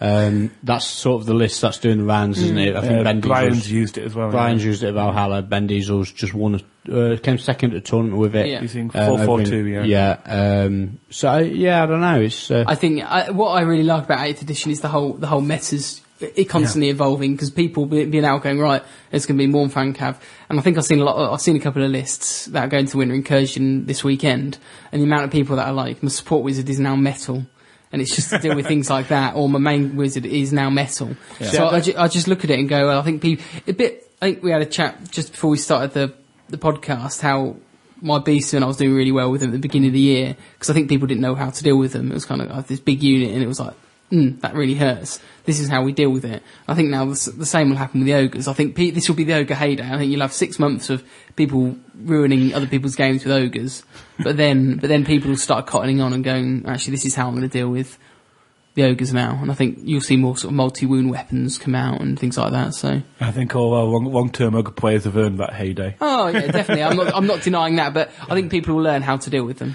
Yeah, I mean, to be honest, when I look at them, I see a Leadership 7 model with 3 wounds at toughness 4. And having run Brett Cavalry, which is 2-up armor save, about the same, the same amount of wounds I would take in a Lancers in that unit in 4 models. Yeah. I can think, right, that runs away if I kill 1 model. yeah, but is it ever Leadership 7 if it's played right? Because you obviously need it within 12 inches of your general to keep the leadership up, and short range of your magic buffs, so you're not having And to. you've got impact hits. Yeah. Getting all 3 units, if you're using it within the 12-inch general and keeping them there, when you can, the amount of chaff that someone else can throw at them and drag them away from the general, potentially, is, there's potential to really damage them. Ogres playing against Mornfang have a couple of other advantages, like the Brain God Bust spell as well, and mobile cannons for flank shots and things like that. So there are a few issues there. I mean, they do hit very hard, and they are. I wasn't actually sold on the models when they first came out, but they're sort of growing on me as I've got used to them, and they are nice. A lot of people said that, Okay, didn't they? so You won't catch me running triple Mornfang anytime soon myself. okay, mixed reports on that one. Some people love them. Obviously, you're not so keen. What about the rest of the special? Have the Yetis got much of a look in this edition? Unfortunately, a unit that didn't really get much better. They dropped the price down significantly from 65 points down to somewhere in the 40, about 41, I think they are now. But they made them flammable. This ice creature that can now catch on fire. Yeah, it's a bit odd. And with the amount of fire magic and flaming banners that are around, they don't get the impact hits on the charge because they don't have that rule. They're only Leadership 7 still. Although you can buff them now. with the Mug Up Magic, which you couldn't do, is quite nice. Yeah, you can throw the magic on them. They used to have a wonderful ability where they could run through any terrain and other buildings. They've lost all that. Well, they've still got magic weapons. They do have magic attacks, which is nice against the other real stuff. Yeah. But then again, I found that role filled by having the fire bellies casting fireballs at race before they get anywhere near me. Deals with it, doesn't it? So again, they're not getting much of a look in. I have pledged to play at least another 5 games with them. In the Play Yeti project, which I started on the Ogre Stronghold, and there's a lot of people signed up to play certain games at a different point. We'll have to see if they actually are totally crap. but we'll see how we go on that one. At the moment, I'm no good report so far. So we've also got the man-eaters. Now, these used to be pretty versatile, and they've only got better, I think, in this edition. Yeah, they've moved down from rare to special. Got 30 points per model cheaper off the base cost doing it. Christ. There were 80 points basic and then 90 points if you upgraded them in the old book. The only thing that's changed in Mercury Armor is you used to be able to feed them unit sizes of 1, and they were always immune to psychology and stubborn. Mm-hmm. Now they're a unit size of 3 up. They've got command options, and you can choose your roles from a selection of 8. There's scouting, there's stubborn, immune to psychology, Swiss Stride, Vanguard, poison attacks, and sniper. And so you can have any 2 rules in combination, but if you have more than 1 unit of man-eaters, you can't duplicate any rules. So what's your favourite combo? I've got 2 combos that I'm really liking, 2 or 3 combos I'm really liking at the moment. Poison and stubborn with a flaming banner. And guns on the man-eaters works really quite nicely. So sniper quick shot as a Hydra, hits on the 6, that's a nice wound for you there, and then level the cannon at the thing. Yeah. Pop it off. That's worked quite well. Poison attacks with the sheer amount of attacks they have, with additional hand weapons. With a champion, it's 16 for the front rank alone, at weapon skill 4, strength 5, and another 9 for the back rank. So you'd run them in 6s? Oh, I'd run them in 6s, yeah. I prefer large units. I've seen small units of 3 go scouting, and I've seen them just got shot I love off. the scouting, poison, flaming. That's what I like. And Spears has just won the Oz Masters, and he was using a unit of 6 with snipe and poison. Oh, I haven't tried that one out yet. That was the sort of thing when the list came out. Everyone jumped on sniping and poison as a possibility. Yeah, and I know a lot of the sort of counter argument to that one is that you just hide the wizards at the back. But then that sort of forces you to hide the wizards at the back. Yeah, that's what I like. And it's not just the wizards, it's things like a BSB, you know what I mean? You have 6 of them, it's 12 shots into a combat character, even if they have got a 1-up armour. It's armour piercing, so a 1-up goes to a 3-up, it soon chips the wounds away. If I were to take man-eaters, I'd take a unit 6 with poison sniping. I don't think you need the snipe, personally. No, I don't. It is nice, but I don't think you actually need it. I think you were better off focusing on a more combat-orientated sort of build for them. Yeah. But I don't know, I'd like to see them in action, because I haven't seen anyone play them yet. Oh, I used them at Open War, at that event, with the Poison Flaming Banner, and they were phenomenal. They just ate through almost everything. I think I lost them once to a Bloodletter horde. But even that, they held them up long enough that the Angus thing came in and just smashed what was left and turned on the other 2 Bloodletter hordes and had them as well. I watched that game. Yeah, it was good fun. The other one I'm quite liking at the moment is Swiss Stride, as one of the rules, with the +1 movement banner. And either poison or stubborn has worked quite well. Okay. The Ogre Charge now, the rules, you roll 2 d6 to see for the charge distance. If you roll 10 or more, you do D3 impact hits per model. Yeah, so Swiss Stride better chance of hitting it. And the extra movement pip to make them movement 7 just adds that extra bit of speed to them as well. The other one that's going quite well is Scouting and Immune Psychology. Scout, yeah, Brian was using that in his Valhalla list. It does work well. And just use them as a throwaway unit. You can chuck forward and you can't panic them off. No. You're going to have to deal with them, and that does work surprisingly well. Actually, it's really nice. Okay. So yeah, I'm still finding my feet with them. All right, so a couple more. There's in the special the lead belchers. Obviously changed quite a bit. They used to be quite useful, but now they seem even more devastating. They used to be able to blow themselves up quite happily as well. The old rules for lead belchers: you rolled an artillery dice per model, and that's the number of shots that you got, and you got to shoot once per game, unless you spent a whole turn sitting there out of combat, reloading. and then you might get to shoot a second term, but by that time you've probably been taken off the board by something else. They were really fluffy, the last book, weren't they? They were. They had nice fluffy rules, which made them interesting, but shit. You been shot at by them yet? They used to blow themselves up on a misfire as well, did D6 wounds, and used to just annihilate themselves.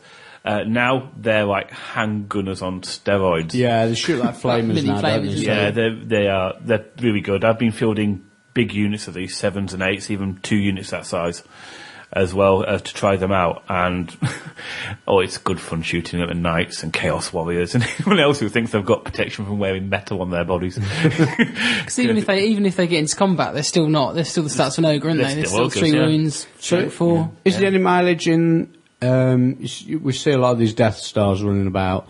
Is there any mileage in the Lead Belcher Death Star? So instead of having like 15 bulls, you can run like 15 Lead Belchers. Obviously, you still got to put a lot of points into core. You can put 600 into core, which could be whatever, just a lot of small units, and then one big horde of Lead Belchers. So you can move up slowly, 6 inches a turn, shooting. And then when you get into combat, you're still ogres. You just don't have the armour. But again, the characters step to the front with the 1-ups or the 2-ups, soak up the attacks. Your magic buff still gives you a lot of damage output. The other thing is you probably don't want any Lead Belchers going into a 3rd rank, because then they won't be able to shoot on the way up. So it depends how much you go for on that. There could be some margin. I haven't tried that one yet. You got me thinking now, but I might give that a go. Yeah, I don't know. I mean, it's just an idea I've been thrown about. I don't think it would be that good. But No, I think 2 units might be better. I think it really boils down to that whole shooting in 8th edition doesn't win you games. If that's kind of if you're going to put loads of points into shooting, you're not going to win your games. The thing about the Lead Belchers, they can shoot enough off a big unit so that when they get there, they can then deal with it. Yeah, that was my theory on it. Although I played against a guy, I think it was Open War, and he had a unit of 4 Lead Belchers, shot all of his shots and killed 1 Empire crossbowman. Oh dear. Failed. Yeah, it's the 5s to hit, but again, it just chips away. It's a lot. Yeah. Okay, so I think the last unit in the special choice is the Saber Tusks. Now, Yay! do we ever see these in more than units of 1? Only if someone's being incredibly fluffy. I think I'll give you a quid.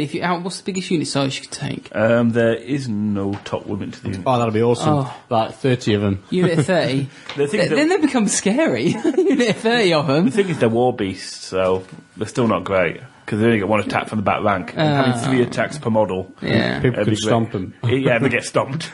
But yeah, I've seen someone try units of 6 with a hunter in. Because the hunter then they've got Vanguard and Swift Stride. So they're actually quite mobile. But no, the only other one I've seen is attach a hunter to 1 or 2 Saber Tusks and effectively use a Saber Tusk because of the Vanguard move to catapult the hunter. Alright, okay. Which works quite nicely. That's what it used to be in the last book, didn't they? They used to have 2 and you could send them out on their own, couldn't you? If you want to get the if you want to get the hunter into a building or something like that to use a bolt thrower, that might be a way of moving him around. But no, for me, it's 3 single Saber Tusks. Practically the first addition to every list I ever write, because for 63 points of fear causing, 2 wound, I think it's a 3+ for every ogre army I've ever seen anywhere. Yeah. If anyone isn't running them, they've missed something. I don't know where they spent the other points, but they should have done it. Another Saber Tusk. Okay, so moving on to the rares. So there's quite a section here, isn't there? Is it one of the biggest rare sections? We now have 5 choices. Which Tomb Kings have loads of rares as well, but you should never see them. Oh, it's because the monsters again, isn't it? The variants. Yeah. We used to only have 3 choices. Oh, we missed the Gorger. Okay, is that not rare anymore? No, he's dropped a special, and he went up to 90 points. Is he any good? He gained Frenzy. He's not great. Has he still got Killing Blow? He's still got Killing Blow, he's still unbreakable, he's still got the same amount of wounds, so 4 wounds at toughness 5.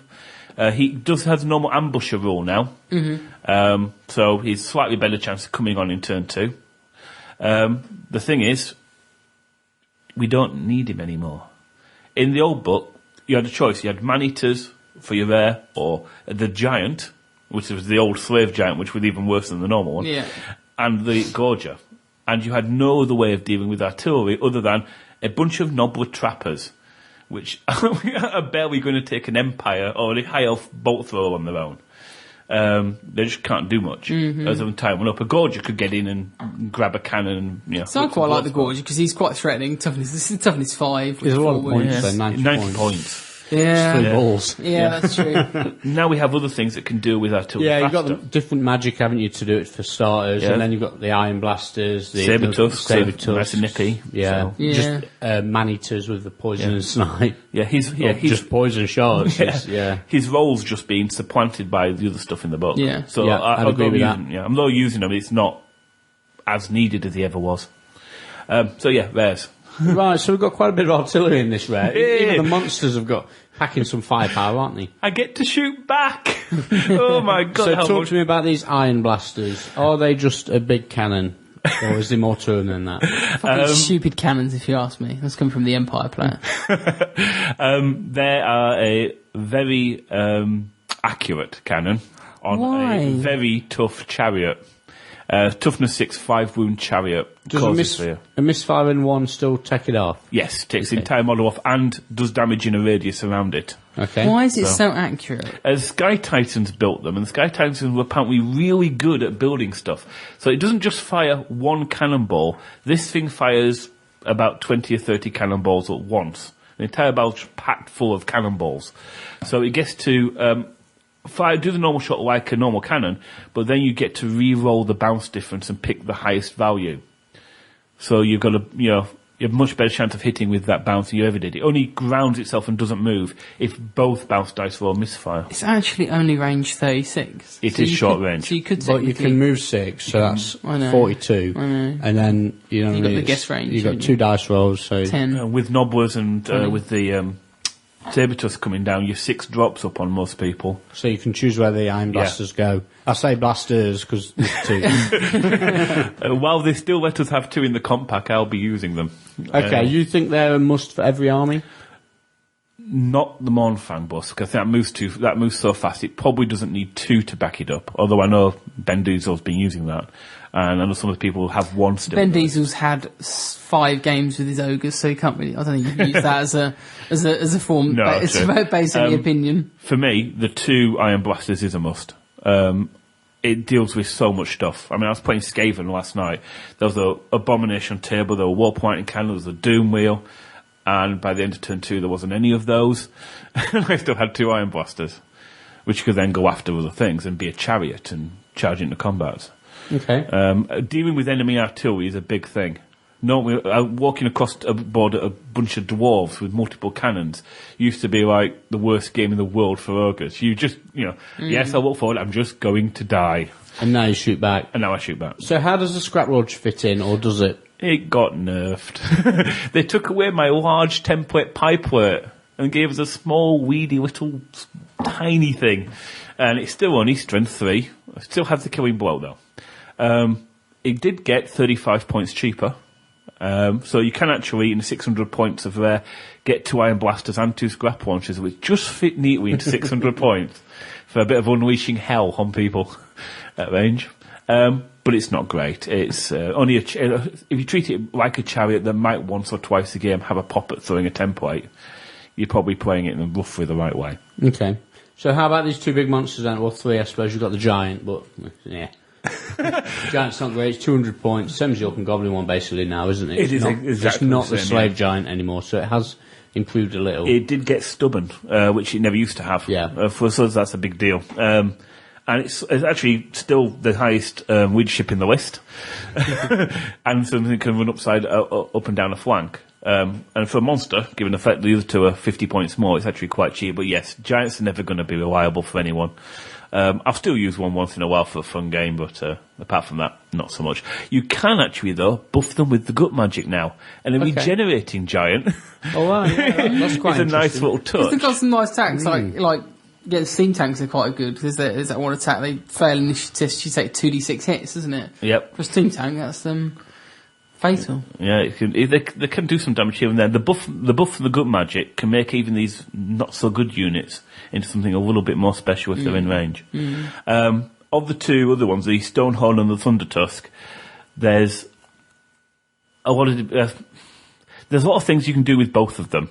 The Stonehorn is basically run and go smash into things, and he's going to get shot while it tries that because it's only got a 4-up armor save. Which, if anything, tries to Hey, at shoot least you've got an arm safe. My beastman don't. The Thundertusk is a bit more of a utility piece. and it's got a stone thrower built into it. It's got guys on back with missile weapons on the top of it. And it's got a very nice aura around it. A nice little glow. It always strikes last. So Yes. on a model per model basis. It's models, yes. Yeah. If that had I read, was just going to say, is it units or models? if that had read units, I'd have them straight in the list. Yeah. Because I'd just do it just to really annoy the high elves.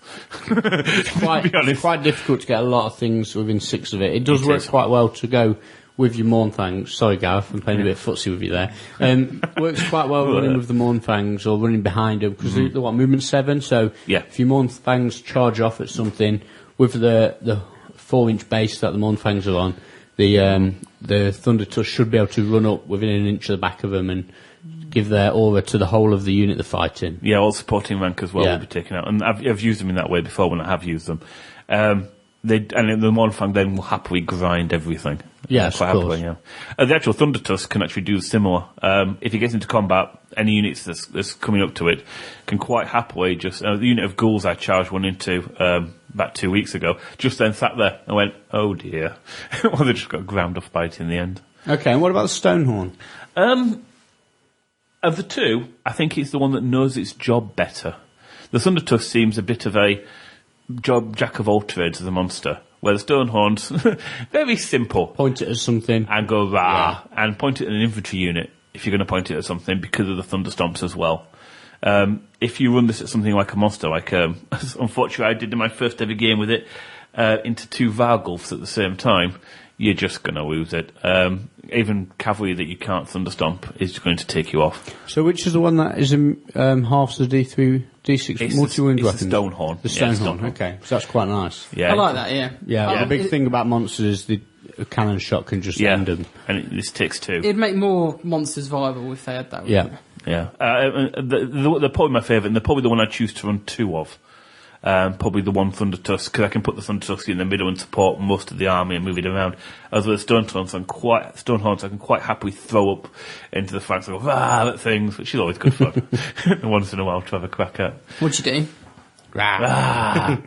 Okay, so I think that about covers the whole list. We're going to go for a break, and then when we come back, we're going to have a look at sort of what sort of builds are popular at the moment. I know we've touched on a few already, and chuck out through a few ideas of how the list works together in synergy. So, okay, we'll see you in a minute. Unseen Lurker is a new, exciting gaming magazine covering gaming, tactics, hobby, modelling, reviews, interviews, and even the occasional Zevler. Each issue has a quarter of the magazine available for download, so you can try before you buy. It's the first independent global magazine encompassing articles from generals and hobbyists all over the world. Every issue of Unseen Lurker, that's Lurker with an E, is packed with giveaways such as custom dice, t-shirts, as well as the Game of the Month as reviewed by our Unseen Lurker test dummies. For more information, check out unseenlurker.com. Okay, so that's another break out of the way, and we're going to have a quick chat about lists and how they sort of synergise and what builds you bring in, and also magic items, because there's a few new ones. The big names are still in there, and obviously there's a whole load of rulebook magic items which can now have new uses for the ogres. So, off you trot. What's the new magic items like? Well, actually, considering we've only down to about 10 of them, and in the other books where, say, the Orcs and Goblins, when very few of them would ever get taken, there's at least half of these which are worthwhile having a good look at. So I think out of all the new books, I think they've got a really good set of magic items. They do, think I would agree, yeah. Compared to sort of like the Tomb Kings, I don't think there's... I mean, in my Tomb Kings, I take the Destroy of Eternities, but I kind of take it for fun more than anything. But there's no other item. I'm just trying to wrap my brains. Would I take in the Tomb King book? I wouldn't take any of them, I don't think. Is that scroll that's any good? No. No, Why would you want your level 4? There's the Golden Mask, but it's expensive and 60 situational. points. Yeah. If it was 50 points, you'd probably take that and a Ward save. ward save, and then that would be quite nice. But Yeah. so there's no. But I look through there and I'm like, oh, I'd like that. I like that. I like that. I like that. Yeah, there's a few I'll good take it things. I will miss some of the items we did have, like the old Tenderizer, which used to be a staple for the Tyrant, which used to be a great weapon, D3 multi-wound. It was awesome for 50 points. The actual 2 magic weapons in the book aren't a lot of cop. Thunder Mace. It's a Thunder Crush attack from your... would you pay an extra 85 points for that? No, not when. I must admit, you compare it to the Tomb King one where you get +2 strength throughout a clean blow. Yeah. It's. No. I haven't said that. Knowing what the Sphinxes, War Sphinxes, the Thundercrush attack they give, just is awesome. It can do so much damage. You're going against a horde of bloodletters or whatever, and or slaves. You just hit so many. And being weapon skill, what, you 6? 6, Hit yeah. on a 3. I think. Giving up all the rest of your attacks to do it. Yeah, but it's 85 points. I think there's your You don't. problem. The thing is, it's best against big hordes. Huge whores. Freudian slip. It's best against a big horde of lightly armoured, low toughness troops, and ogres don't really need a help No. No, beating yeah, them. you're totally right on that. What about the Siegebreaker? If you'd like to take a building with it once in a while, it could be quite good fun. Where Now- the template, This sets precedent for the sizes of buildings. yeah. Now, I was reading this, Ben, and I look at you, actually, because... You look at me. I look at you because... Let's talk about buildings, show Mark. Yeah. And what you brought to the Masters last year. It's amazing. That was a bit tall, though, wasn't it? It was Your awesome. erection. Go on. My mighty erection. Talk to me about your precedent for your buildings. Well, I turned up to the Masters with Foz's Fulging Fortress, or whatever it's called, with my empire. And I made a building that was part of the rule book. It says 8 sides of a watchtower. And that's it. And Ben didn't really like it. Didn't bother me. Anyway, get to the point, dearie. and it was, I mean, I think it had so many levels to it. Yeah, I mean, I of didn't course. really, but here, in actual here, it talks about the height of how many inches. It's like 1 inch for each level in the rule book here. So it's actually gives you an idea of how big a building should be. So my building was quite legal, actually, I think, that I took to the Masters. Okay. That's the argument I'm taking. I could have fit a horde of crossbowmen in there. But yeah. Okay, Yeah. fair enough. But so, unless you want to knock Mark's buildings down, there's not much point in a Siegebreaker. And again, it's another 85 points. Okay, now I know it's not a magic item per se, but the Greedy Fist, I see a lot of this used a lot on just for the +1 strength. Do you like the Greedy Fist? Yes, running it on my Slaughtermaster to give him mainly for the +1 strength, although the extra bonus of the 6-up ward comes in help occasionally. But making him strength 5 when he's already got the Fencer's Blades is a real big help. It's a huge boost, especially then when you can gut magic him up. What's that? 5 attack, strength 5. 5 strength 5 weapon skill 10s from a mage. And that can soon go to 6, strength 6. Yeah. Yeah. So it's really useful for that. The other abilities of it, the 6-up ward, the ability to, every time you hit a mage, and it doesn't actually say in close combat, and doesn't say wound, every time you hit a mage, he loses a magic level. It could be quite tasty. That's quite interesting, actually, because there's always talk about the Empire Sword of Justice rerolls. Yeah. The wearer rerolls to wound. It doesn't say against what if you got fire magic, but the fact it's on a weapon, and I think Yeah. there was a discussion that because it comes from the item rule comes from a weapon, it's in close combat. But this is a talisman. Yes, it is, yeah. So, I think they'll make it close combat attacks only. Yeah. It always used to be in the old book, and I wouldn't use it myself any other way. I have drained a nice magic weapon with it last night. Skaven tried to hit me with a Warglock augmented weapon in a challenge and lost it straight away. Aww. Oh, shame. Then really couldn't do me much damage. But just for the +1 strength, it's worth it. And for 40 points, it fits in nicely with the Fencer's Blades on the Slaughtermaster, and a nice 25 points left over for the arcane item of your choice. I wonder what that'd be.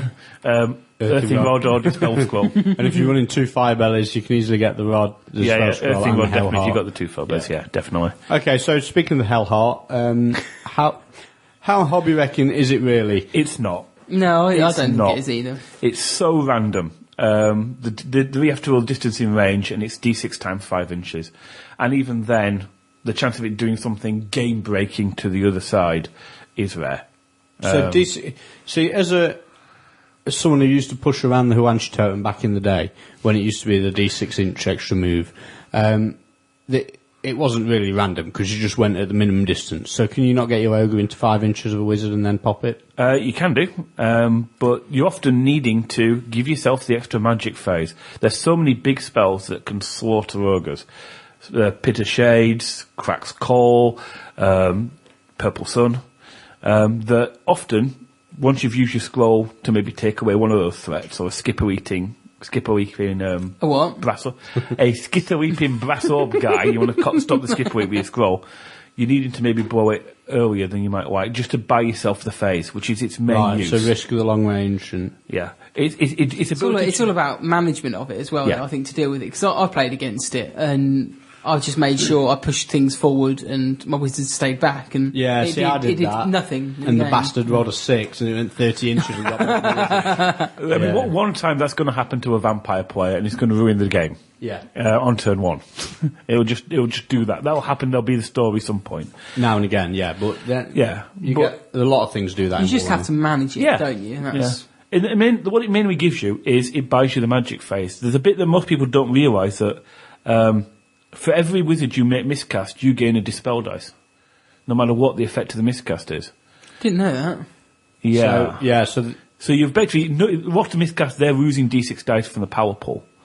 and you're getting dispel dice. So you're effectively It's managing a technically, phase. yeah. okay. You buy a phase. That's pretty cool. So is there any others that you use a lot? Maybe some of the magic banners, I suppose? There's one other arcane item which I use a bit, and one of the enchanted item which I've used. The arcane item Grut's Sickle. the Grut Sickle, okay. It's a little risky, but it does have some benefits. You inflict 1 wound on the unit you're with, and all your casting rolls will be at +2 for the rest of the phase. If your Slaughter Master is already at +1 for casting, so you're +7 in total with his level 4, that's better than Kairos. Yeah. So is there any leeway of actually putting that on a level 2? Because you've got the risk factor if you roll a double 1 he dies. Yeah, I mean, you could do that. So if you put it on a Yeah. level 2, you've technically got yourself 2 level 4 wizards. Yeah, for the point of view of casting, yeah. It's worthwhile. It's every good thing, and I've run it on a fire belly, and quite happily throwing large dice fireballs across tables at things, which I might not have been able to risk if I didn't have the dice for it. Yeah. It'd been able to save me dice to do other things. Because you've got a risk there. If you've got your general who's your level 4, You don't want to do that. and let's say you roll 2d6 at the end of the magic phase on a double 1 he's dead. Yeah, it's a bit of a risk, isn't it, for your level 4 and your general? If you look at it from the point of view of an old ogre player, our old miscast table used to kill us on 3 of the 6 anyway. On the So old used to it. Good Magic, we're so used to it. This is actually 1 in 36 chance. Seems like a bit of a bargain, really. I'll take One way of that. looking at it, yeah, definitely. The Rock Eye in Closed List, a 5-point enchanted item, which lets you, at the start of your turn, go, what magic items are in that unit? I mean, we don't think about it in Minnow, because in Lost Torment's List, you know what's going to be there most of the time. But spotting the flaming banner, if you're going to use your regen spell, knowing where that is, Yeah, it that's can quite be very useful. handy. And for 5 points. For 5 points, if you've got it spare, use Yeah, it. it's easy It's a bit like the Empire Crystal Ball, isn't it? And onto the banners. Both good in their own way. The Rune Maw in the old book used to be everywhere because it was 20 points and bounced a spell on a 2-up onto the unit you chose within 6 inch, which was invariably a bunch of nobblers who were just sat next to your unit for exactly that purpose because you didn't care. Now, if there's no other target, they waste a spell, but they can choose another target on a 2-up. So it's not as good, and you can only put it on a BSB. See, I still like that because It's still it good. stops Pit of Shades and stuff like that. If you're taking a horde of ogres, you want it. Because otherwise, yeah, Pit is going to ruin your day. But since it has to be on the BSB, you've got to think about you're going to put him in the unit where he's going to be in the second rank. Yeah. Which, since you've already spent best part of 150, 190 points on getting him there, is a lot just to be sat there doing nothing. I must admit, I've not played against it yet. It's when I read the book, I go, "Wow, that's awesome." That really kind of makes the unit nearly immune to magic. Yeah, but then when you write lists, it's so Yeah, hard to pick. yeah. You can't get it in. The Dragonhide banner, though, is a whole other case. This should be the Dragonhide, in brackets, Mournfang banner. Because this thing is nuts on them. See, I don't think it is. It's 50 points, which could be, an extra Mournfang? How many points are Mournfang? 70 points tooled up. See, it's a I lot like of it points. because it's a breath weapon as well. And I like the Mournfangs to be quite throwaway. I know they're still quite expensive at nearly 300 points or around 300 points. The this sort of tips them of the edge. All of a sudden you need a standard bearer plus the 50 point banner. So it's 60 points. So it's an extra 60 points. I don't know. I don't think what you gain from it, re-rolling ones to hit, to wound, and is it re-rolling? Oh, and Armor saves saves, as all well. saves, including the parry or the regen if they're on. It's all saves. I don't think it turns them into. I don't know. I think it's the first thing you drop if you're trying to tune the list and get more toys in. If you're trying to get toys in, maybe. I but, don't think I it's think you're right, priority. Ben. I think if you've got one unit, Maybe if you're running one unit of 4 with that banner, that might be worth it. But if you're running multiple units, you just keep them cheap. You're going to need to. yeah. But yeah, one unit. But again, it's got a dodge. place. Yeah. Which is the main thing. It does have its uses. I mean, if you had a bit like my Necronites, I'm doing a unit of 6 in a line, and then Oh, just you'd have run them, forward, yeah, then definitely, you would have sure. it in there. Shame my Necronites can't get something like that. That's really annoying. I'd love a banner like that. Go doubles. Okay, so let's talk about lists and list design and what you sort of see on the table. So by the sounds of it, you're running pretty much a combined arms. You've got your artillery, quite a bit of combat power, quite a bit of shooting, some magic, bit of everything. We've seen the Mournfang list. We've seen, what else have we seen? Horde list are the other one. So the Death Big Star. stars, yeah. So how do the Death Stars normally pan out? What do you get in? Is it literally 1,200 points in characters all in one unit? Pretty much. Well, I played against John Groom's list Yeah. at No Holds Barred. I did as well, yeah. You did as well. It was literally 18 balls, whatever. Yeah, 19, I think it was a 19. huge amount, yeah. Combat Hero, Combat Lord, BSB, and 2 level 2s, yeah. And the And Slaughterman? just- No Slaughterman? No Slaughtermaster, Okay. and just chaff. And he got an 18, he got a 12-8 against me because he killed my tank. But after he killed my tank, I was kind of just grinding out because his characters weren't, well, they were strength 7 with great weapons, but they just weren't pumping out enough attacks. There's no rerolls, is it? Yeah, that's yeah, what and it was. I had a horde of flaming sworded halberdiers in the side, and every turn he was losing combat by 5. But yeah, he had the stubborn hat, but he was never going to win big. And I believe he got lots of draws. He did. He played Nick Pym, and he got a draw. I mean, he got a small win against me. I think he got a lot of draws. 10-10 against me. So, And yeah, and there's Danny lots of 10-10s, and it's like, to me, that speaks. I mean, yeah, it's Yeah. a great big unit that's not going to die, but people are going to avoid it. People aren't going to engage with it and going to go, well, I'll set with a 10-10 here. Yeah. Which to me, therefore, as a tournament, this doesn't work. I Okay. totally agree with that. Yeah. I do. I thought he was going to say something else. Sorry, it's dude. fine. No, So then, no, you've it's got, fine. so then you've got the triple Mournfang, haven't you? 3 lots of 4 Mournfang. Fast and killy. Yeah. See, I do really rate it at the moment. I really, because it's scary. Because I've played against one unit of 4 and it nearly ran over my whole army. That was my Tomb Kings though. So, but 3 units like that. When I look at the army setup I'm taking at the minute, I look at it and go, how the hell am I going to deal with that? I think everyone's moved away from having setups that can deal with cav, because we haven't been seeing that much cav lately. Now with the mini resurgence in the VC bus, the Vampire Camps bringing all their Black Knights out and sticking all the characters in there, and the Mournfang cropping up, I think we might see a shift towards lots of things that can deal with that. Yeah. Such as, Metal War popping back in, and other units that can get into those kind of I units. know the Winter Check them up. Incursion, I think there's a lot of metal magic. I know Matt Howley's taken a level 4 metal. And he's paying ogres, I think, first round for him as well. So it's like, Mournfang, take it off. Mournfang, take it off. Steel I don't Tank, know if deal it with does that. though. It's a 20 to cast a Searing Doom, unless you're casting it on a 1d6, which isn't much cop. I think you'd be better off with a Shadow, and you're going for your Pit, or your Death, and going for your Purple Sun. I think the thing with Purple Sun, I think is better because you can get it down the flanks. But with Pit, sorry, Purple Sun go down the flanks. But with Pit, you're going to get maybe 2 models. You might scatter a little bit, and then they've got a 50-50 chance of not dying anyway. So, I mean, at the end of the day, you could always say you got Mind Razor, but Mind Razor deals with everything anyway. I mean, so the Death's a good thing against the Ogres, because obviously you get your Snipes, your Caress, your Spirit Leech, your Fate of Buna.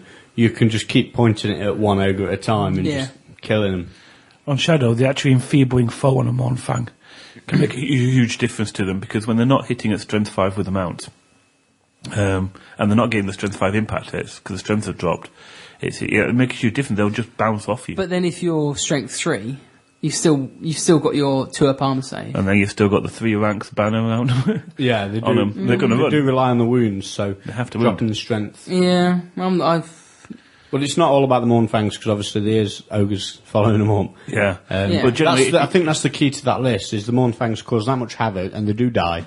and you've got to deal with them. You can't they're ignore only, them. They're only, 1,000 points? Less than that for the 12 of them? 3 units of 4 upgrades, but no magic items is 300 points, per Yeah. unit, 900. And then, so once you've dealt with those, and you've got 3 units of 6 balls to deal with behind it. And again, that's not shabby in its own little way. After they're beaten from 1,000 points of Mornfang. It's how much damage will the Mornfangs do? Will they stop you then being able to deal with the bulls? Yeah. If you can chaff them up, get some harpies moving a unit out of the way, though, so you can deploy even maybe a just in half the board, refuse a flank with them, so you can take less that. You can only deal with 2 of the units, and effectively chaff the other one out of the game. You might well be able to more of a winner, because I think most tournament winners could probably weather double Mornfang. It's whether they can weather the triple. Yeah. But they can deal with that in some other way. Yeah. Okay, so what about the full-on shooting list? How good is this? So you're looking at, 7 or 8 units of 10 Noblars, and you've got your 3 Saber Tusks, Heaven's Magic probably or Death Magic on the Slaughtermaster. Heavens, probably. Yeah. Obviously your 5 Magic on your 5 Ellis as well, and then you're going for Lead Belchers, maximum Lead Belchers. And double Iron Blaster. Double Iron Blaster, maybe even Scrap Launchers if you fancy fitting them in as well.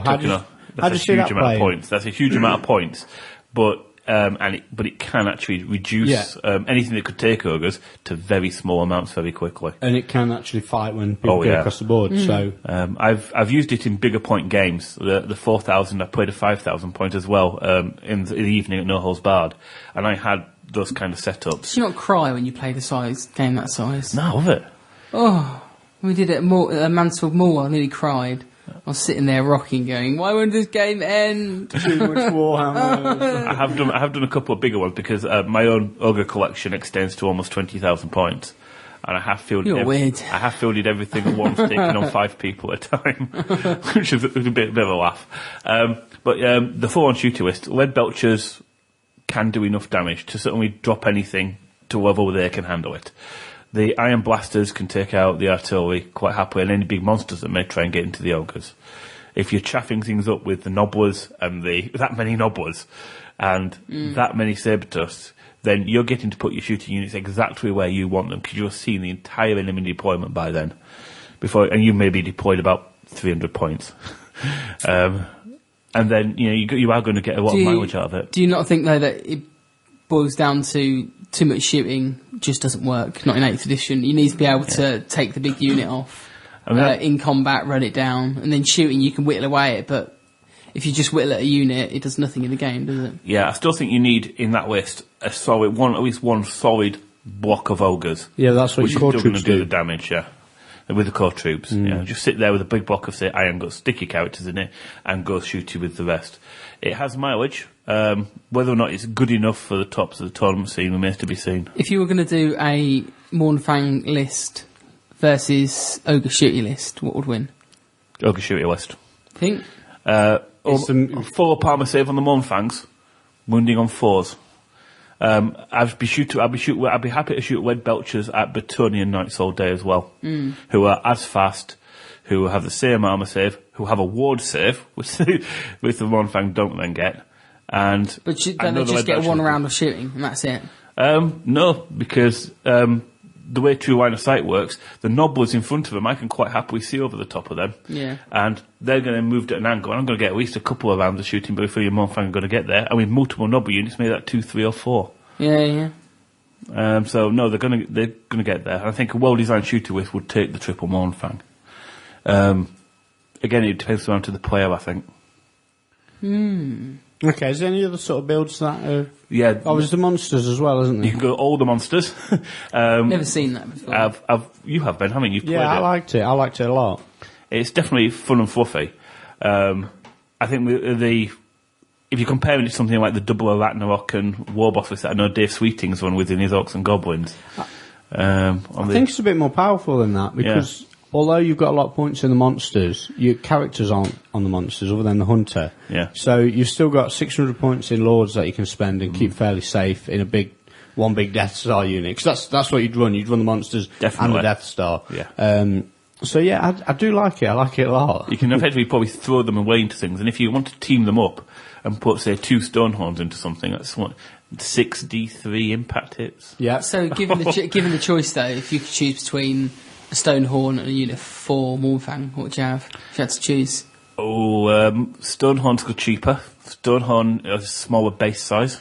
It's not going to panic as easily because the first cannon shot's not going to kill it, and killing the guy next to it's not going to make much difference because it's frenzied. So it's going to probably get there. Once it's got there, the Mournfangs have got the grinding ability with the 2 armor save. Yeah. And probably have it in the rest of the time. So very much Corsair Forces, what are you running it at?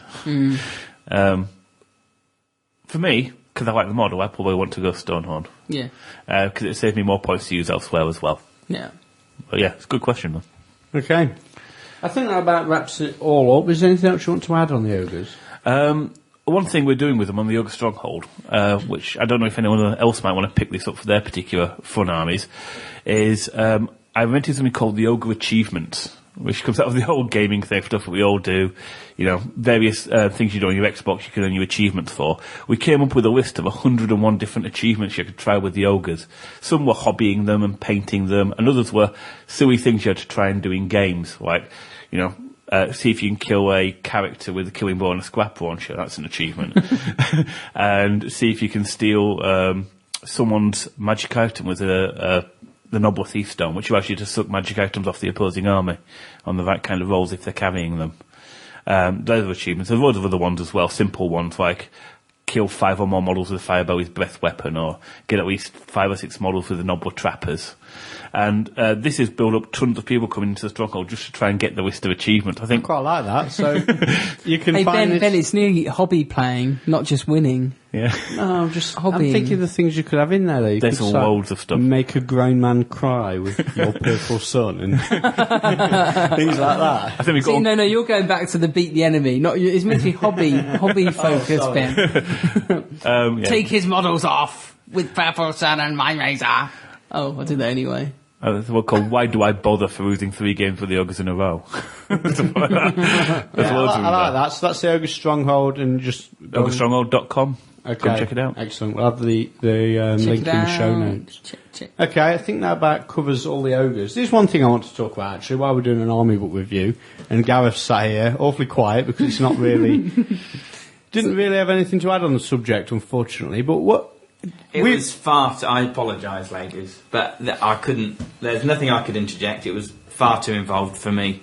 Sorry, I'm not even, I've pushed the mic away, you see. No, and it's fine. But is this something we need to address? And can the listeners actually send an email in and speak to us about it? Do you It gets think really intense, doesn't it? Are It our does. army book reviews a bit too sort of at the advanced level rather than at the beginner? Do we need to tone it down a bit? What?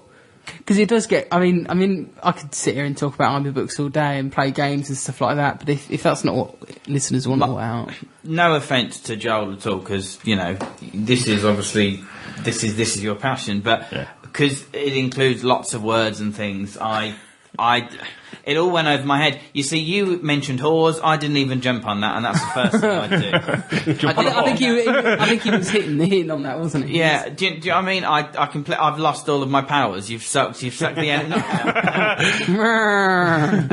It was just too far involved with me. But in all fairness, this is my worry about me doing this, because there are lots of people who play this game, and this is what it's for. It's a war gaming podcast. They don't probably want all the shit which I babble out, and this is probably what they're really interested in. All these facts and figures, which you guys are. It's like boys Christmas. little bit of everything, really. And I think- it means nought to me. So do we need a bit more balance to the reviews? Should it be aimed at... should there be a beginner level and an advanced level to the reviews? Or let us know. A bit of listener feedback. Are we good on this? Get us on the normal channels. Email gonna me, do Ben reviews Curry at- at baddice.co.uk. It's going to do reviews in the future. It's just how we want to do that, really. Yeah, so obviously we've got some... we're going to have some announcements about the show after Christmas. We're going to have a bit of a new format, jiggle some new ideas in and things like that. So a bit of feedback on the reviews would be great. So... Okay, I think that about wraps up the ogres. We're going to have another short break, then we're going to come back and we're going to announce the Black Library contest winners, and we'll wrap up the show. Can I just ask one thing before sorry. you go on? Can we just say, in a year's time, because people are saying ogres are the new filth, in a year's time, I'd like to know if people are going to be saying exactly the same thing. Okay, Because yeah. people- So we make predictions? Yeah, because when I came and did my Beastman review just under a year ago, I was doing really, really well with them, but people have learned how to deal with them, and they're kind of thinking, right, this is how you deal with the gore block.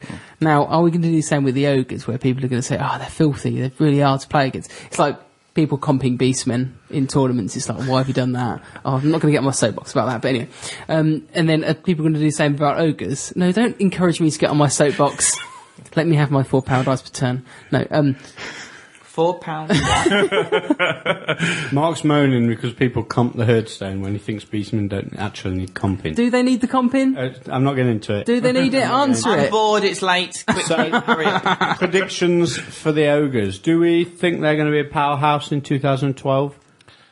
I think they're the top end of the middle tier. I don't think they're going to really challenge the top tables in a year's time, but they'll be up and thereabouts, and there certainly won't be a weak book. Do you think they'll win a 100-player tournament? Obviously, they've already done one. They've done Valhalla already. Do you think they will win? See, I don't want to take too much. They in win 2012. They won Valhalla, but that was because nobody knew about the list. Straight out of the box, a good list. Brian knew what he was doing with it and played it well. Caught a lot of people off guard. Will they repeat that in 2012? I personally don't think so. I'm going to go yes. I think they will. I'll have a beer on that with you, Ben. Mark? I'm going to say I think they're going to remain pretty strong, and you're going to see them at the top tables very regularly. But you're going to. I think they'll be. Just answer the question, man. Yes or no, Mark? No. Mark's on the fence. No, they're not. No, and I say no. And Gareth, I don't think cares. Gareth doesn't care. No. Gareth doesn't care. Okay, so 1 yes, 2 no's. Right. Will you be eating humble pie? We'll see what with him.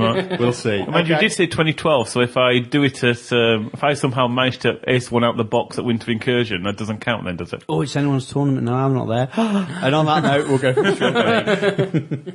RHQ TV, a video cast dedicated to gaming enthusiasts.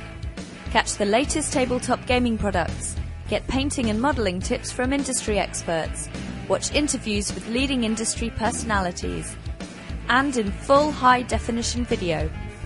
RHQ TV is for you. More than 100 minutes of high-definition video every month. News, interviews, tournament reports, and product reviews. Warhammer 40k and Fantasy, Flames of War, War Machine, and Hordes, and more.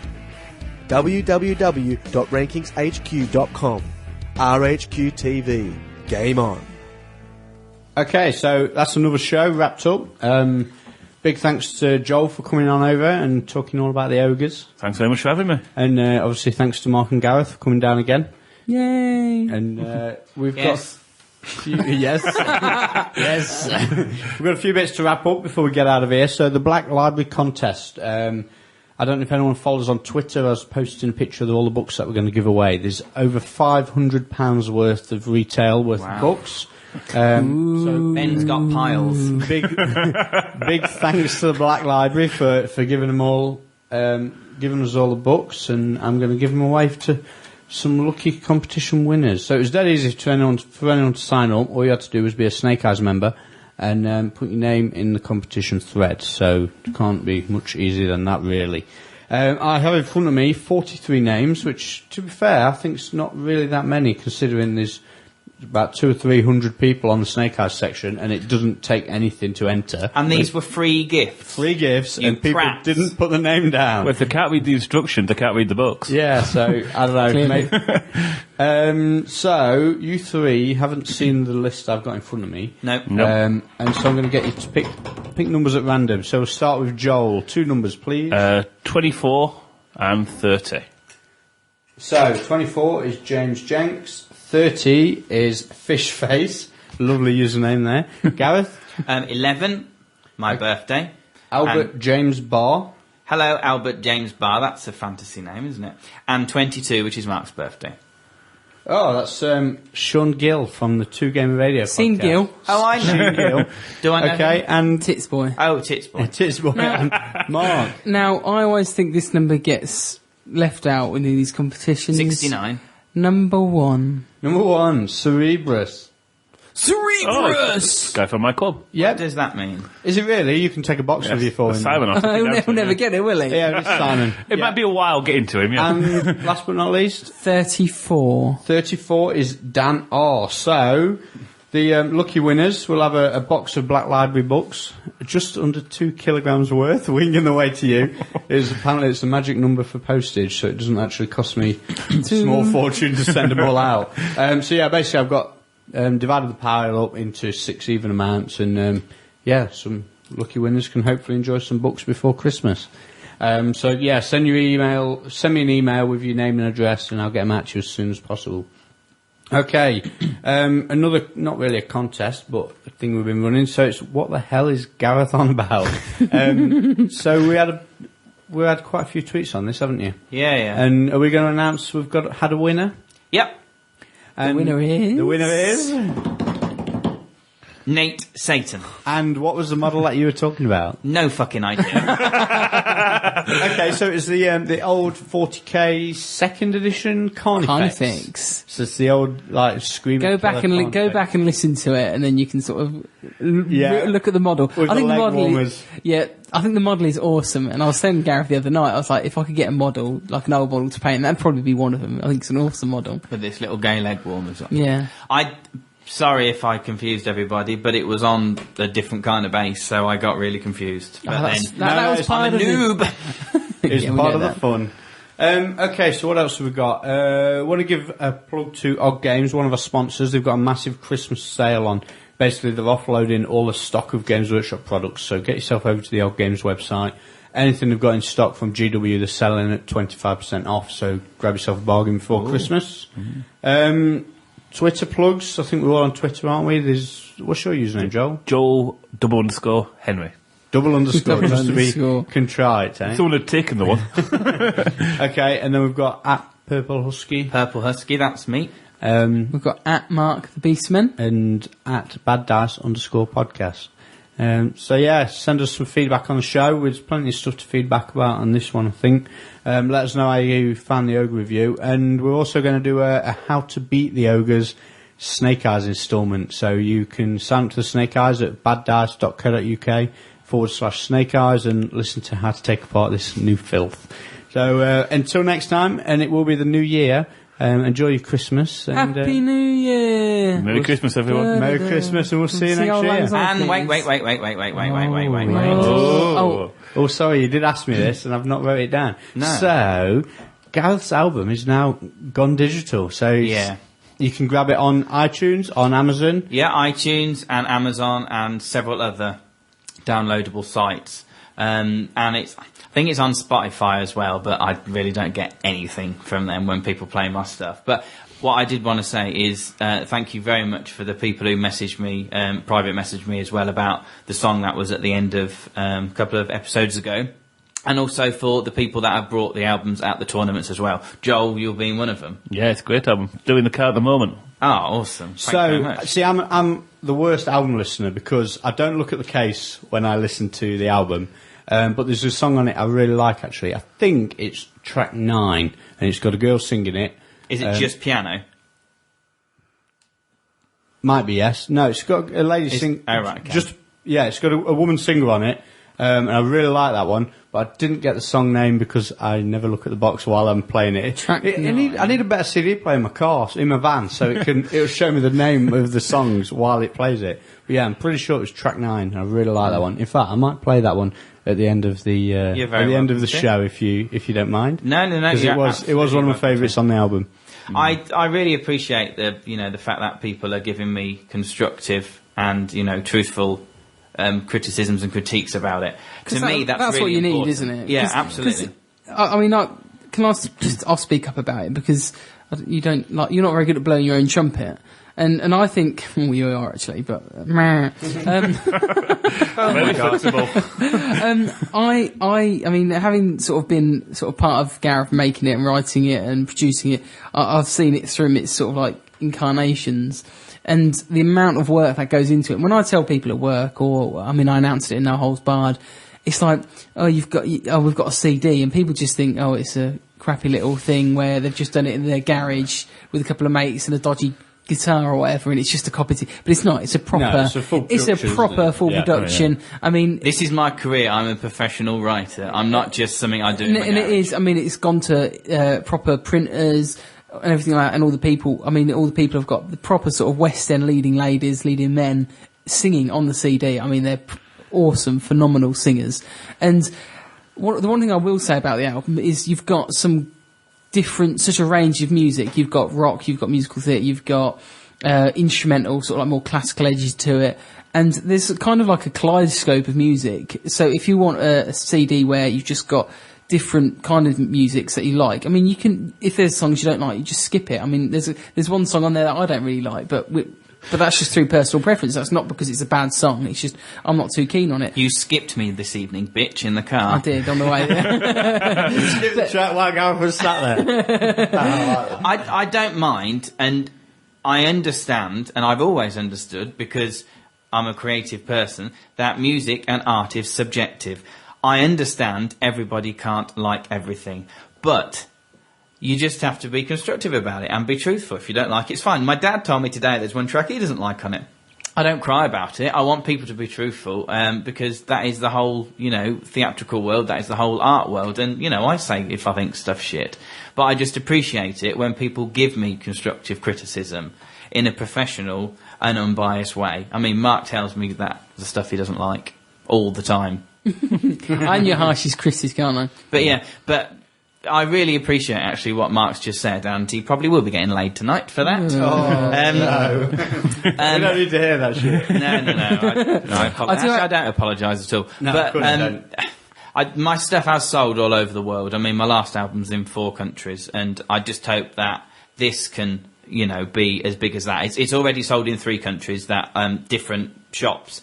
iTunes, I know, is a global thing anyway, but what I'm just hoping that some of you guys, take a chance and listen to it and download it and buy it from Amazon, because I am going up the rankings. I'm number 1 in the album charts for my category, and I'm in the top 20 of the downloads for this Music Box album. So please, just keep me up there, guys, please. And it'll make a great Christmas present. Awesome Yes. Christmas present for you and your parents. But What about for you, the wives of the Warhammer? Yeah, all the widows? Warhammer, all the guys out there, buy your Warhammer I widow. really thought, but if do you know what? It's one of those things. The whole album, there will be something on there you'll like, and it's great. I think it's good for people to. I'm gonna say my wife loves it. Yeah. really? Yeah, Claire's listened to it with me, my wife, and she loves it. She loves musical theatre anyway, in a big way. She's done a couple of sort of small production things where she's like helped with the dresses and then done some singing. Minor wigs, no, nothing professional, but she absolutely loves it. fantastic. She got That track 9, Ben, you liked is if it's the one we're talking about, it's Who I've become. So it is There's a a bit woman of, with a piano. There is Yeah, that's the a one. bit of story about this one. Is that this got written at the very last song, wasn't it? No. You It never was nearly written did it. for Escape. Yes, yeah. But you never nearly recorded it. I was No, telling no. you don't do it. I was saying, Gareth, don't bother. You're wasting your time. You've already got 17 tracks. Don't bother doing it. And I was just thinking, you're going to waste your time and money. And the recording came back, and I was like, oh my god, this woman's voice is phenomenal. Is amazing. Her name is Katie Rowley-Jones, and she was in the original London cast of Wicked, playing Nessa Rose, which is the Wicked Witch of the West, anybody who's seen that show, the girl in the wheelchair. And she was also in the original London cast of Sister Act. She is big in terms of musical theatre as well, and the fact that she trottled up to sing this song with me just banging away on the piano was amazing. And she Vocals hits are the amazing. shit out of You the play the song. piano on that track? Well, I play the piano on all of the tracks. Oh, wow. But I literally played that the morning she came up, and she did it perfect. I was very happy that day. It's just awesome. I'm glad you like that one. Yeah, I did. It stood out for me while I was driving around Peterborough doing my work on Sunday. I love the fact you've got it in your van. Yeah, it's in my van. There's also a secret as well, which you guys didn't know. There is a hidden track on this album, but it's only on the first printed 1,000 CDs. Now, it's not going to mean much to you guys, but this guy at the moment is the #1 performer in musical theatre. He played the Phantom in the Phantom 25th anniversary. That's on DVD. He is a global brand at the moment, and he's on my album. But nobody knows that 'cause it's hidden. But I've just told you, shit. I'm going to go hunting for that now. Okay, so on that note, we'll see you all next year. Oh, wait. Oh, another one. No, it's No. Merry Christmas and a Happy New Year, everyone. Happy New Year, everybody, and Merry Christmas, and thank you very much for the nice Twitter feeds. I really appreciate all the nice things that you're saying and the quirkiness, and if you're a twat, you've been blocked. Bye!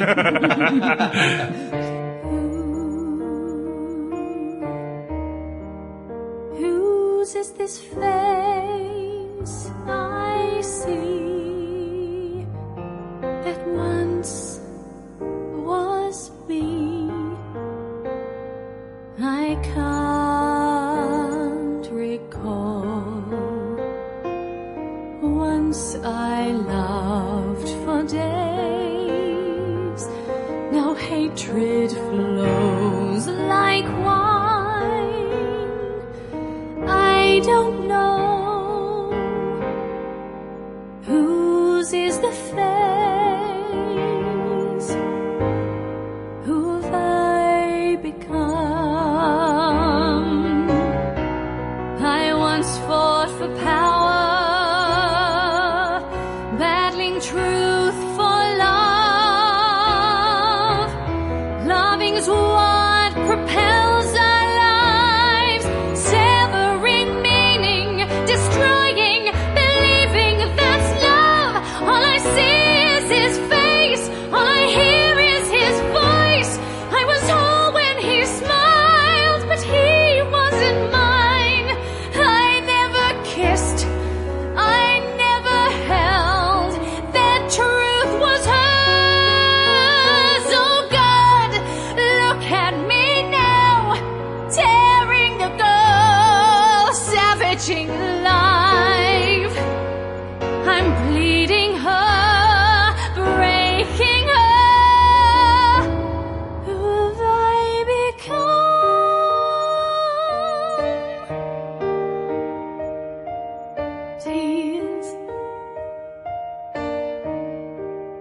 Tears seem to last for days. Days flow to weeks. Emptiness. Should I